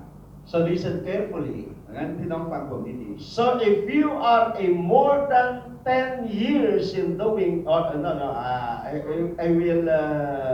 lessen the years. If you are a 5 years undergoing the G12, then the DNA or the process is, you already know it. You know it already. But if you are a less than 2 years in applying the vision, and here comes, you do not understand first the old one, and then you apply another new, then you will not go anywhere. Because from time to time they change the method, they change the topic, then you cannot finish. You always start. ๆคำแนะนำของผมเป็นอย่างนี้นะครับ ถ้านะฮะเรายังทำอันแรกเนี่ยนะครับยังไม่ได้เข้าใจนะครับรากฐานที่แท้จริงยังไม่มี DNA นะฮะของมันนะฮะถ้าสมมติว่าคุณทำมาแล้ว5 ปีอันแรกเนี่ยนะครับคุณทำ5 ปีรู้นะฮะตื้นลึกหนาบางเข้าใจนิมิตอะไรชัดเจนแล้วคุณจะเปลี่ยนไปเป็นไลฟ์คลาสนะไม่มีปัญหามันทำได้เลยมันแค่เป็นวิธีเปลี่ยนวิธีการสอนแล้วก็ความสั้นความยาวของการดำเนินตามขบวนการการสอนแต่ถ้าพี่น้องทำอยู่แค่ปี 2 ปียังไม่รู้เลยยังงงกับชีวิตอยู่เลยจีนแววมันอะไรยังงงนะปัญหาก็เกิดแล้วก็มีอะไรต่างสารพัดอย่างแล้วคุณต้องมาเปลี่ยนวิธีการอีกนะครับ DNA หรือความเข้าใจอะไรต่างๆมันยังไม่ลึกซึ้งมันก็จะทำให้เราไม่รู้ว่าเราจะไปทางไหนเราจะสับสน But if you already know and master the old system, you don't find hard in transitioning in the life class item. แต่ถ้าเรานะครับเข้าใจนะและผ่านกระบวนการเปลี่ยนระบบในคริสตจักรนะฮะและเข้าใจไอ้ตัวมาสเตอร์ไอ้ตัวแม่ของมันแล้วนะครับตัวหลักของมันแล้วเนี่ยนะครับแล้วการที่เราเข้าใจในทั้งหมดแล้วการที่จะเอาทั้งโบสถ์เปลี่ยนมาเป็นไลฟ์คลาสง่ายมากไม่ยากเลย So the problem here is if we shorten from 19 to 9, it means the new believers and the new individual will not be making a right process because it is shortened already. จาก 19 สัปดาห์มาเป็นเหลือ 9 สัปดาห์ บางทีมันก็ไวเกินไปสำหรับคนที่เชื่อใหม่นะฮะที่แล้วบวกกับเรายังไม่เข้าใจไอ้ตัวคนนำจริงๆยังไม่ค่อยเข้าใจทั้งหมดมันก็จะทำให้มันจะสับสนนะ Just imagine you are new to the vision or a new believer and then only 4 weeks and then you will now go to the post encounter and after 9 weeks you will go to the school of leaders. So you don't go into a right process. ผมให้พี่น้องคิดดีๆนะให้เอาเป็นหลักการง่ายๆสมมติว่านะฮะตัวเราเองก็เป็นสบมือใหม่ในการทำเรื่องนี้เนาะ2สมาชิกที่เข้ามาก็สมาชิกใหม่ๆนะฮะแล้วก็เข้ามาแค่9 สัปดาห์เขาขึ้นไปนู่นเลยนะ School of Leader เลยนะเขาจะเป็นผู้นำ After นะ 9 weeks you will be in the school of leaders. หลังจากนี้นะครับ9 สัปดาห์เขาถูกเร่งให้เป็นผู้นำแล้วนะครับเข้าโรงเรียนผู้นำเขาต้องเป็นผู้นำแล้วบางทีคนมันยังมึนๆงงๆกับชีวิตอยู่นะเพิ่งมารับเชื่อนะฮะอะไรจะมาจับให้เป็นผู้นำกันมันก็แบบประมาณนั้น In my church we are now doing that life class and I have 3 batches now. 3 batch. Yeah. First, second, third batches. อ๋อผมไม่เข้าใจคำนี้อาจารย์budget คือ3 รุ่นหรือเปล่า Batch. What do we call that? This is the first batch. The first one will enter, and then the second batch. Okay, I got it. Yeah. ครับผมที่โบสถ์ของอาจารย์นะฮะขนาดว่าทำมา10 ปีตอนนี้ทำไปแค่3 รุ่นเรียนไลฟ์คลาสไปแค่3 รุ่นไม่ให้ทั้งโบสถ์เข้านะเอาทีละรุ่นออกมาครับ And you know what? The first and the second batch is now in the SOL School of Leaders. แล้วก็นะฮะตอนนี้นะฮะรุ่นที่1รุ่นที่2นี่เข้าเรียนSOL แล้ว There are so many. There started with 40. Now there are only now 20 plus. เราเริ่มต้นนะครับพาเข้าไปเนี่ย40ตอนนี้เหลือแค่20 They cannot take the School of Leaders. เขาไม่สามารถจะรับการให้บีบให้เขาเป็นผู้นำได้อย่างรวดเร็ว So don't be in a hurry because we are still modeling. If this is what we call that new system yeah, this is a new system. ตอนนี้เรากำลังเอาเป็นหนูทดสอบอยู่หนูทดลองอยู่อย่าเพิ่งนะครับเหมือนกับไอ้เนี่ยนะครับโทรศัพท์นะครับเวอร์ชันใหม่ๆมาอย่าเพิ่งนะครับรอให้คนอื่นเขาใช้ไปก่อนเดี๋ยวมันจะมีคนที่ใช้เนี่ยเขาจะมาบอกเราเองนะครับว่ามันคืออะไร Considering that we are now applying the G12 vision 10 to 13 years. หลังจากที่เรานะครับเข้ามาสู่ขบวนการG12 10 กว่าปีจากประสบการณ์ I have 220 cell leaders in my own church. ตอนนี้มี 200 กว่านะครับ220. มี220 เซลล์แล้ว I have so many leaders handle that life class, but still it's not about the people. ตอนนี้นะครับมีผู้นำของผมเนี่ยนะครับให้กลับเข้ามาสู่ขบวนการเรียนนะฮะแต่ยังไม่เกิดผลเท่าไหร่ It's about the effectivity of the class. แล้วก็เพราะมันมีนะฮะ กิจกรรมอะไรเยอะแยะในไลฟ์คลาส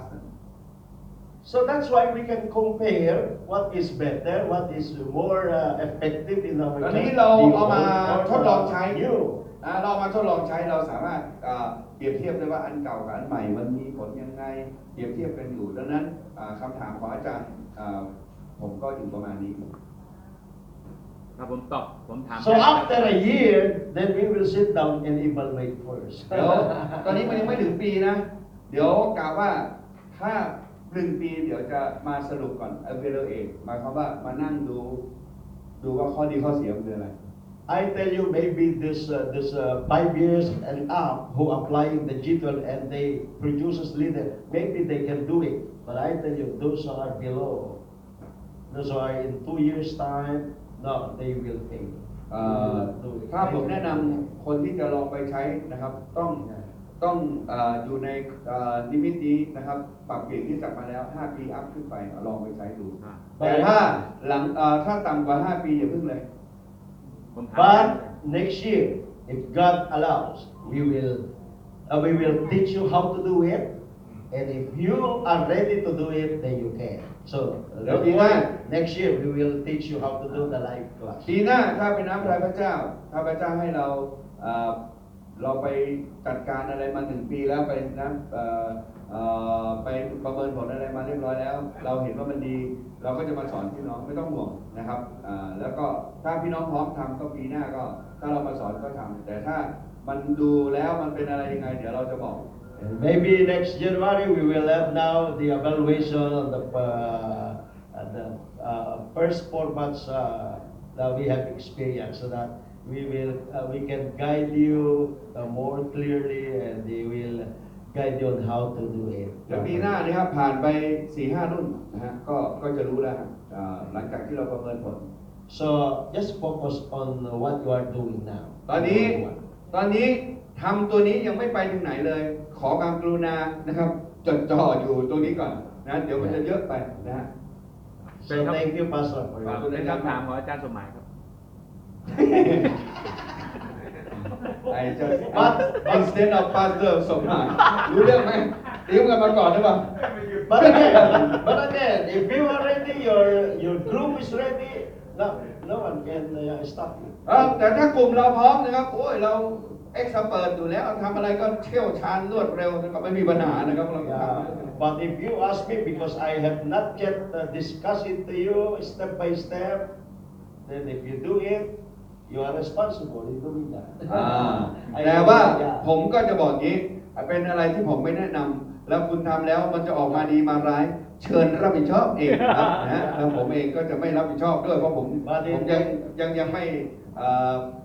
ประเมินออกมาเลย But next year, when after we discuss it how to do it properly, and then you apply it according to our instruction, then we are responsible. แต่ว่าในปีหน้านะครับพอเราประเมินผลในสิ่งที่เราทำในบทของเราแล้วนะครับข้อดีข้อเสียอะไรรายละเอียดการทำ1 2 3แล้วมันเกิดเอามาแนะนำพี่น้องแล้วมันมีผลดีผลเสียอะไรยังไงเรารับผิดชอบแต่อันเดิมนี้เรารับผิดชอบอันใหม่นี้ถ้าจะทำเองก็รับผิดชอบตัวเอง So thank you, Pastor. ขอบคุณมากครับอาจารย์ So again, thank you very much, because ขอบ we คุณ are อาจารย์ทุ also กท่านนะครับ preparing พี่น้องทุกคนที่เราใช้เวลาร่วมกัน for our encounter. เดี๋ยวเราจะได้เตรียมตัวเข้าencounter ตอน 6 โมงเย็น Unless there is an emergency question. นอกจากว่าจะมีคำถามเร่งด่วนขึ้นมาฉุกเฉินก็จะตอบตอนนี้นะครับมีคำถามฉุกเฉินไหมครับไม่มีก็จะให้พี่น้องพักเพื่อจะเข้าเตรียมตัวเข้าสู่ encounter รอบ 6 โมงเย็น Yeah, still there. มีไหมครับมีคำถามอื่นไหมครับ อาจารย์สมหมาย You are saying, Pastor, I cannot go home unless I ask this question because he is on fire on my heart. ถ้ารู้สึกว่ามันเล่าร้อนเหลือเกินคำถามนี้นะครับถ้าไม่ได้ถามอาจารย์แล้วกลับไปนอนหลับไม่ได้นะครับขอถามมาเลยมีเป็นคำถามที่ร้อนใจ ก็คือว่าอยากจะให้การพูดเกี่ยวกับการทำของคนนิดนึงเพราะว่าเรามีผู้เชื่อแต่ผู้เชื่อใหม่เข้ามาเยอะมากแต่เรารักษาไว้ไม่ได้เลย Could you explain a little bit about the consolidation because we have a new leaders but we cannot consolidate. Now, consolidation is helping someone start their new life in Christ. That is the definition of the consolidation. ความหมาย if sorry yeah, so ความหมายของการผนวกคนคือช่วยคนใหม่ดำเนินชีวิตติดตามพระเยซู and if we talk about consolidation, there are two aspects. ถ้าเรานะครับเริ่มทำขบวนการผนวกคนนี้เรามีอยู่expect ก็คือความคาดหวังอยู่สองอย่าง The first one is what we call initial consolidation. อันแรกก็คือว่าเป็นการที่เราจะทำตามขบวนการตามรูปแบบนะฮะในการผนวกคน initial Yeah. An initial consolidation, it means after a soul received Jesus Christ as their Lord and Savior in the altar call of the pastor, then initial consolidation starts. การที่เราจะผนวกนะครับมันเริ่มต้นจากไหนเริ่มต้นจากที่เขาเราอาจารย์ศิริปานเรียกออกมาหน้าธรรมะเรียกรับเชื่อหรือว่าพี่น้องเรานำเขารับเชื่อเราก็เริ่มกระบวนการที่หนึ่งเลย initial นี้ What we will do in the initial consolidation? อย่างไม่เป็นทางการกันแล้วกันผนวกคนอย่างไม่เป็นทางการ เราทำยังไง First, we verify their salvation. หนึ่งเราจะต้องนะฮะเขาเรียกว่าให้เขาเกิดความมั่นใจในความรอดก่อน For instance, Pastor Richard, I said that when Pastor Subhan challenged the people who would like to receive Jesus, and I saw Pastor Richard accepted the Lord, then after the service, we do the consolidation. And when I am assigned to consolidate Pastor Richard, then I was assigned, I am your consolidator, this is my ID. I was assigned by our pastor to consolidate you, and we took give me a little minutes to talk with you. If he says, yeah. โอเคสมมุติว่าอาจารย์สมหมายเป็นสบอาจารย์สมหมายเรียกรับเชื่อนะครับผมก็มารับเชื่อนะฮะพอรับเชื่อปุ๊บนะอาจารย์สมหมายก็มอบหมายอันนี้คือเหมือนพี่เลี้ยงนะฮะที่จะมาดูแลคนที่รับเชื่อใหม่นะครับเริ่มตั้งแต่หลังจากนะฮะรับเชื่อที่หน้าธรรมะคนนี้จะต้องเข้ามาคุยกับเราว่าเนี่ยเรารับมอบหมายพอโบสถ์มันใหญ่ปุ๊บเนี่ยนะครับจะต้องมีบัตรเปิดนะว่าใครเป็นใครนะที่โบสถ์เขาจะมีบัตรผู้พี่เลี้ยงนะครับเขาจะมีบัตรพี่เลี้ยงถ้าโบสถ์เล็กๆก็ไม่มีปัญหาละแต่ถ้าโบสถ์ใหญ่ก็ต้องเป็นเรื่องเป็นราวมีบัตรพี่เลี้ยงแล้วเขาบอกว่าแนะนำตัวผมเป็นพี่เลี้ยงคุณนะฮะผมได้รับมอบหมายจากอาจารย์สมหมายนะฮะผมขอเวลาสัก 2-3 นาที I saw you when Pastor Sumay challenged the people who want to receive Jesus, and I saw you that you received Jesus in your heart. ผมเห็นนะครับว่าตอนแรกที่อาจารย์เรียกคนเข้ามารับเชื่อพระเยซูเห็นคุณได้ออกมาต้อนรับพระเยซู So how to verify Pastor Rich salvation? I asked him a simple question. เพื่อที่จะทำให้อาจารย์นะฮะผมเนี่ยนะครับผู้เชื่อใหม่นี้เข้าใจวันนั้นว่าตัวเองทำอะไรเนี่ยออกมาทำอะไรเนี่ยผมก็จะมีคำถามอยู่คำถามหนึ่ง So I saw you raising up your hands and you accept Jesus. ผมเห็นคุณต้อนรับพระเยซูเดินออกมารับพระเยซูหน้าธรรมะ So what is the question? คำถามคืออะไร I will ask him a simple question. Brother, you received Jesus Christ a while ago. Can I ask you a question? Where is Jesus now? ก็คำถามง่ายๆบอกว่าเมื่อกี้เห็นคุณต้อนรับพระเยซูอยากจะถามว่าตอนนี้พระเยซูที่คุณต้อนรับนั้นพระองค์อยู่ที่ไหน If Pastor Richard answer me, oh Jesus is in heaven. ถ้าคนนี้นะครับตอบว่าโอ้ที่อาจารย์พระเยซูอยู่สวรรค์ครับอาจารย์ Yeah, it is true that he's in heaven Oh, together with the right. Father. พระเยซู But อยู่สวรรค์กับพระบิดา the Spirit of Jesus, I saw you, you received him a while ago. แต่ว่าเมื่อกี้เห็นคุณต้อนรับพระเยซูตอนนี้พระวิญญาณของพระองค์นะ And because you received เพราะว่าพระองค์ Jesus, เมื่อคุณต้อนรับพระเยซู we can say that Jesus is now in your ต heart. อนนี้นะอยากจะบอกว่าคำตอบ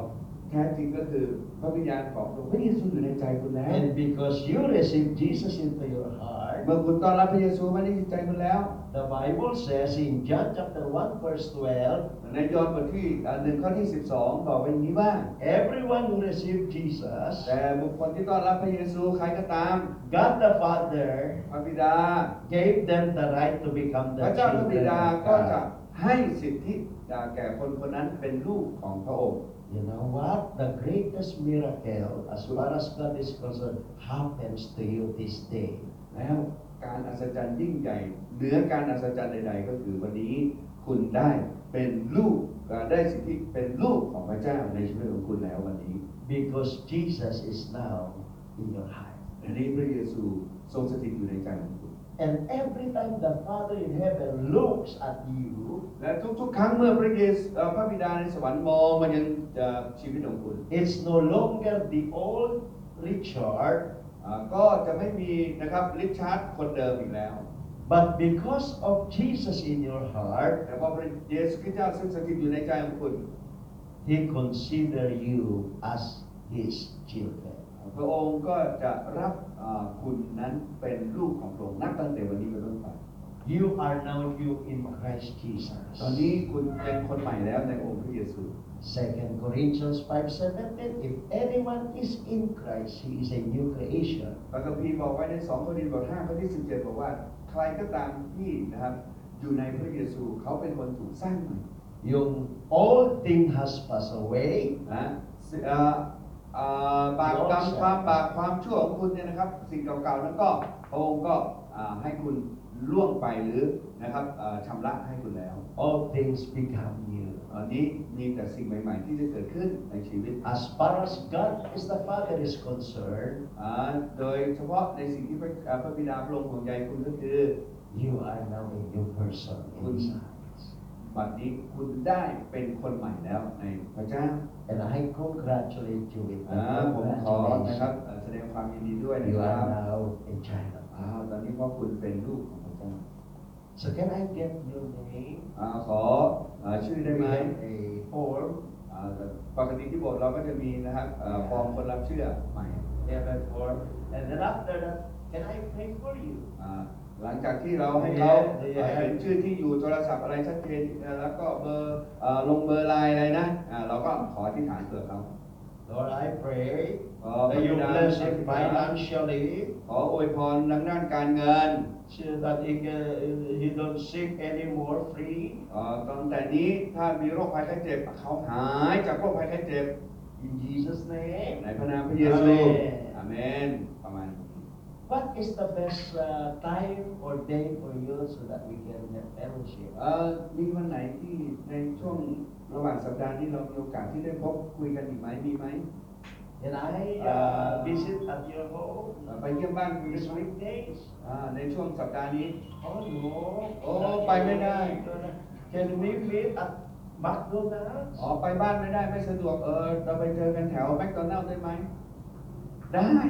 And he gives a time or day. And praise God. Oh, God bless you. See you. แล้วก็เขาให้นัดวันนัดเวลาเราว่าโอ้ดีเดี๋ยวจะเจอกันนะครับวันนั้นวันนี้ That is the verify salvation. เพื่อเราจะให้เขามั่นใจว่าเขาเข้าใจในการที่เขาได้ออกมารับความรอด We รับเชื่ need อ to explain more เพราะว่าเดี๋ยวเราได้คุยกันเนี่ยเดี๋ยวเราจะได้อธิบายเขามากขึ้น what he did in accepting Jesus. ว่าเราจะได้รู้ว่าเขาต้อนรับพระเยซูเขารับจริงๆแล้วเขารู้เรื่องจริงๆไหมที่เขารับเนี่ย And after that, within 36 hours or 2 to 3 days, แล้วดังนั้นเราไม่เกิน3วัน2 ถึง 3 วัน you need to phone visit. เราต้องโทรศัพท์ไปเยี่ยมเขาแล้ว How are you now? สบายดีไหม You need to phone visit or make a text. หรือไม่ก็ส่งนะครับไลน์อะไรต่างๆไป But 72 hours, 72 ชั่วโมง you need to home visit. คุณจะต้องไปเยี่ยมบ้านเขา You need to see each other even in Macdo or หรือไม่ก็ in the house. ถ้าไปเยี่ยมบ้านไม่ได้ ต้องไปเยี่ยมเขาเห็นหน้าเห็นหนวดเขานะครับเห็นหน้าเห็นหนวดกันนะครับที่ไหนก็ได้นะครับ Home visit. เราเรียกว่าเป็นการเยี่ยมบ้าน And it within before Sunday came นะ again. พูดง่ายๆว่า 72 ชั่วโมงก็คือประมาณ 3-4 วันเนี่ยก่อน3 วันประมาณ 3 วันก่อนที่จะถึงวันอาทิตย์ We need ที่จะถึง we need to allocate him into a small group. แล้วเราจะต้องนำเขาเข้าสู่เซลล์กรุ๊ปนะครับต้องพาเข้าสู่เซลล์กรุ๊ป And if that new believer allocated in a cell, เมื่อไหร่ก็ตามที่ผู้เชื่อใหม่เข้าไปในกลุ่มอยู่ในกลุ่มเซลล์แล้ว that's the end of the initial consolidation. อันนี้การผนวกแบบไม่ทางการก็จบลงมันจะจบลงก็ต่อเมื่อเป็นสมาชิกเซลล์แล้วนะรู้ว่าเซลล์อยู่ตรงไหนพามาเซลล์ And the second part of consolidation is praying counter. แล้วก็อันที่สองนะฮะผนวกแบบที่สองแบบทางการแล้วแบบทางการนี้เราเริ่มต้นที่ pre-encounter Praying counter is we have the 4 lesson or 7 lesson. ใน pre-encounter เนี่ยนะครับเราจะมีบทเรียนอยู่4 บทหรือ3 บทหรือ 7 บท And that lesson will be prepared them to go to the encounter. That's why pray ถ้า encounter. 4 บทนี้ก็คือเขาเป็นจะเป็นคริสเตียนหลงหายหรืออะไรต่างเป็นมีขบวนเป็นคริสเตียนมาบ้างแล้ว แต่ถ้า 7 บทนี้ก็คือแบรนด์นิวใหม่เลยนะครับมาเตรียมเขาเพื่อเขาจะเข้าสู่ค่าย encounter Then the encounter. และพอเตรียมเขา7 สัปดาห์แล้วนะครับก็เข้าสู่ encounter ค่าย encounter 3 days encounter. ค่าย encounter เราก็มี 3 วัน But usually here we do on Friday night, Saturday, and we allow them to testify and graduated in the Sunday services. That's why we consider it as 3 days. ดังนั้นนะครับเราจะรวมกันเป็น 3 วันก็คือเริ่มตั้งแต่ศุกร์กลางคืนอย่างวันนี้นะครับพรุ่งนี้เสาร์ทั้งวันนะครับแล้วก็ไปจบลงที่โบสถ์นะครับคือวันที่ 3 คือพาเขาเข้าโบสถ์แล้วก็เราจะมีเซอร์ติฟิเคตเราจะมีใบประกาศนียบัตรเขาจบค่ายเคาน์เตอร์นะครับมอบกันให้ที่โบสถ์ But some churches or some network do the Friday night, Saturday, whole day, and then they still continue on Sunday. If you have the facilities, if you have a venue, why not? But many churches in my network don't have that luxury of what we call that venue for. That's why we do that 3 days Sunday testimony and then receiving their certificate. สำหรับนะครับในกลุ่มเน็ตเวิร์กของผมเนี่ยนะครับที่ฟิลิปปินส์ก็ดีนะครับเราเองเนี่ยไม่มีความพร้อมในเรื่องสถานที่มันแน่นไปหมดเลยนะครับก็เลยไม่มีสามารถที่จะให้เขาอยู่วันอาทิตย์ในแค่กลุ่มของคนที่เข้าค่ายคอนเตอร์เราก็จะมารวมเขาในวันอาทิตย์แต่ถ้าคุณมีสถานที่มีอะไรต่างๆนะครับแล้วก็มีคนพออะไรพอนะครับก็ค่ายเคาน์เตอร์ก็วันอาทิตย์ก็นมัสการรวมกันในค่ายเคาน์เตอร์เลยนะครับก็คนอยู่ค่ายก็อยู่ค่ายมาโบสถ์ก็มาโบสถ์นะฮะสมาชิกที่ไม่ได้เข้าค่ายก็มาโบสถ์ That's why sometimes we will end at 11 p.m. on Saturday. But if you would like to do it in Sunday afternoon, then we can go early. Maybe 5. It's up to your pastor. มันขึ้นอยู่การปรับเวลานะครับของพวกเรานะครับที่เราจะใช้บางทีดังนั้นถ้าเราทำแค่วันครึ่งเนี่ยนะวันกว่าๆเนี่ยบางทีวันเสาร์เนี่ยเราไปจบบางที4-5 ทุ่ม A little bit. It depends upon your resources. ก็พูดง่ายว่าปรับแล้วแต่ว่าเราจะนะฮะความพร้อมของเรามีขนาดไหนสถานที่อะไร But I see to it that every topic has been discussed. Even though you do it Friday night, Saturday whole day, and then graduation in Saturday, or you have still topic on Sunday afternoon. Yeah, it's up to you. But all of the topic. แต่ว่าบทเรียนทุกบทเรียนตั้งแต่บทเรียนแรกจนถึงบทเรียนสุดท้ายของ Encounter จะต้องมีการสอนนะฮะให้จบไม่ว่าคุณจะใช้เวลานานเท่าไหร่หรือยังไงเท่าไหร่นะครับต้องจบถ้าคุณทำตั้งแต่วันศุกร์เย็นวันศุกร์วันเสาร์นะครับคุณก็ต้องจบนะครับแล้วก็ถ้าไม่จบวันเสาร์ถ้าในโบสถ์ของเราเองเราอาจจะเชิญนะคนที่เข้าค่ายนี่มาโบสถ์ไวกว่าปกตินะครับ1 ชั่วโมง 2 ชั่วโมงแล้วก็จบก็ได้นะฮะแต่ถ้าจบในวันเสาร์เลยก็ยิ่งดีก็ควรจะแล้วแต่ท่านนะฮะแต่ว่าในสิ่งที่ทุกบทเรียนตั้งแต่บทเรียนที่1จนถึงบทเรียนที่สุดท้ายเนี่ยต้องจบ That's why you have to have a consistent mentor because sometimes coach has a different perspective and view based on the situation. ดังนั้นนะฮะการที่เราให้คำแนะนำมันก็ปรับได้นิดๆหน่อยๆนะขึ้นอยู่กับสถานการณ์นะฮะที่พี่น้องเป็นแล้วก็สภาพสภาวะการของพี่น้องแต่ละที่ You don't need to compare your coach to another coach. เราอย่าไปนะฮะบอกว่าทำไมโค้ชคนนู้นนะครับไม่เหมือนอาจารย์ฟรานซิสเลยนะครับอาจารย์ทำไมยืดหยุ่นตรงนี้นะครับคนอื่นไม่เห็นยืดหยุ่นเลยคนอื่นเขาตรงเป๊ะเลยเขาทำอย่างนี้มันขึ้นอยู่ตามแล้วไม่ต้องเอาโค้ชมาเกี่ยวกันนะฮะมันขึ้นอยู่สถานการณ์แต่ละคน But originally 3 days. แต่ปกติที่เราใช้กันนะฮะใช้3 วัน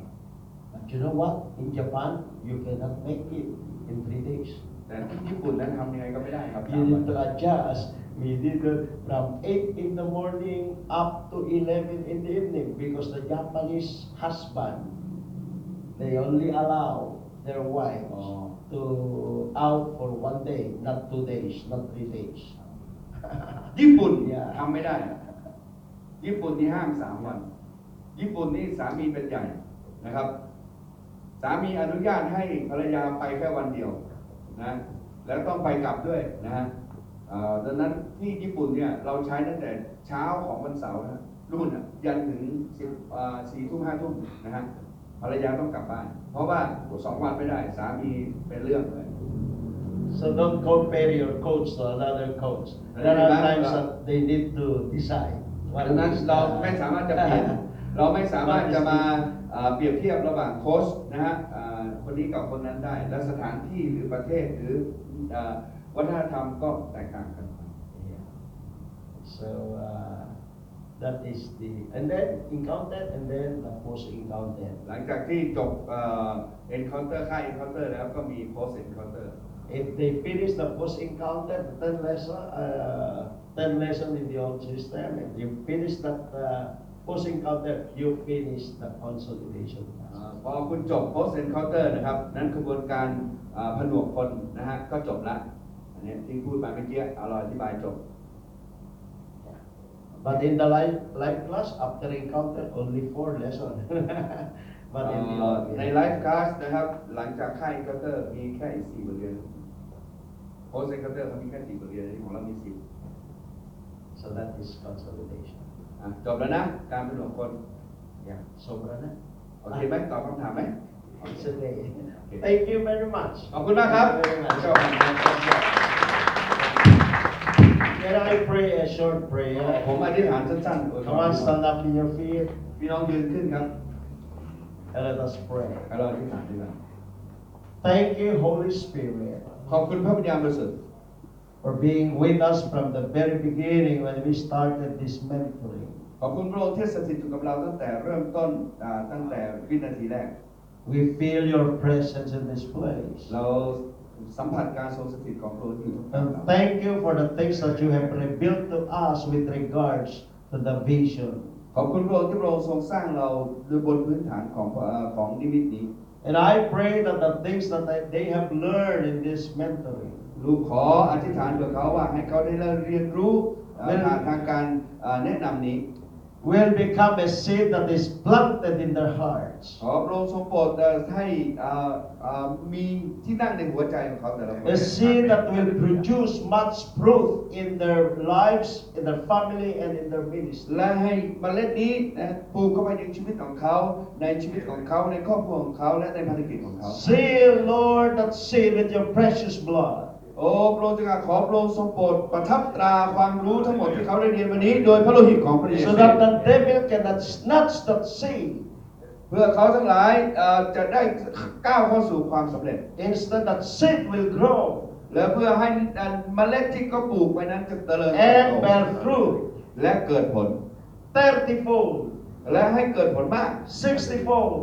30 เท่า or 60 evenเท่า 100-fold. และ100 เท่า Bless every pastor and pastor's wife. และขอให้ทั้งอาจารย์และภรรยาของอาจารย์ Bless their family. อวยพรครอบครัวของท่าน Bless their church and their ministry. และอวยพรคริสตจักรและพันธกิจของท่าน Especially friendship, Lord. และโดยเฉพาะยิ่งคริสตจักรเฟรนชิพ The headship of Pastor Sumay. ซึ่งอยู่ในการดูแลของอาจารย์สมหมาย Bless my interpreter, Pastor Richard. และอวยพรคนที่ล่ามอาจารย์ริชาร์ดด้วย Bless his church. อวยพรคริสตจักรของท่าน Bless his family. และครอบครัวของท่าน Bless Pankay Church. และทุกคริสตจักร Headed by Pastor Praser บางคริสตจักรบางแคด้วยอาจารย์ประเสริฐ and his leaders. แล้วก็ผู้นำของท่านทุกคน Thank you, Lord. ขอบพระคุณพระองค์ In Jesus' name. อธิษฐานในนามพระเยซู Amen. อาเมน ขอบคุณบิชอปนะครับ thank you very much อาจารย์บิชาร์ด้วยครับ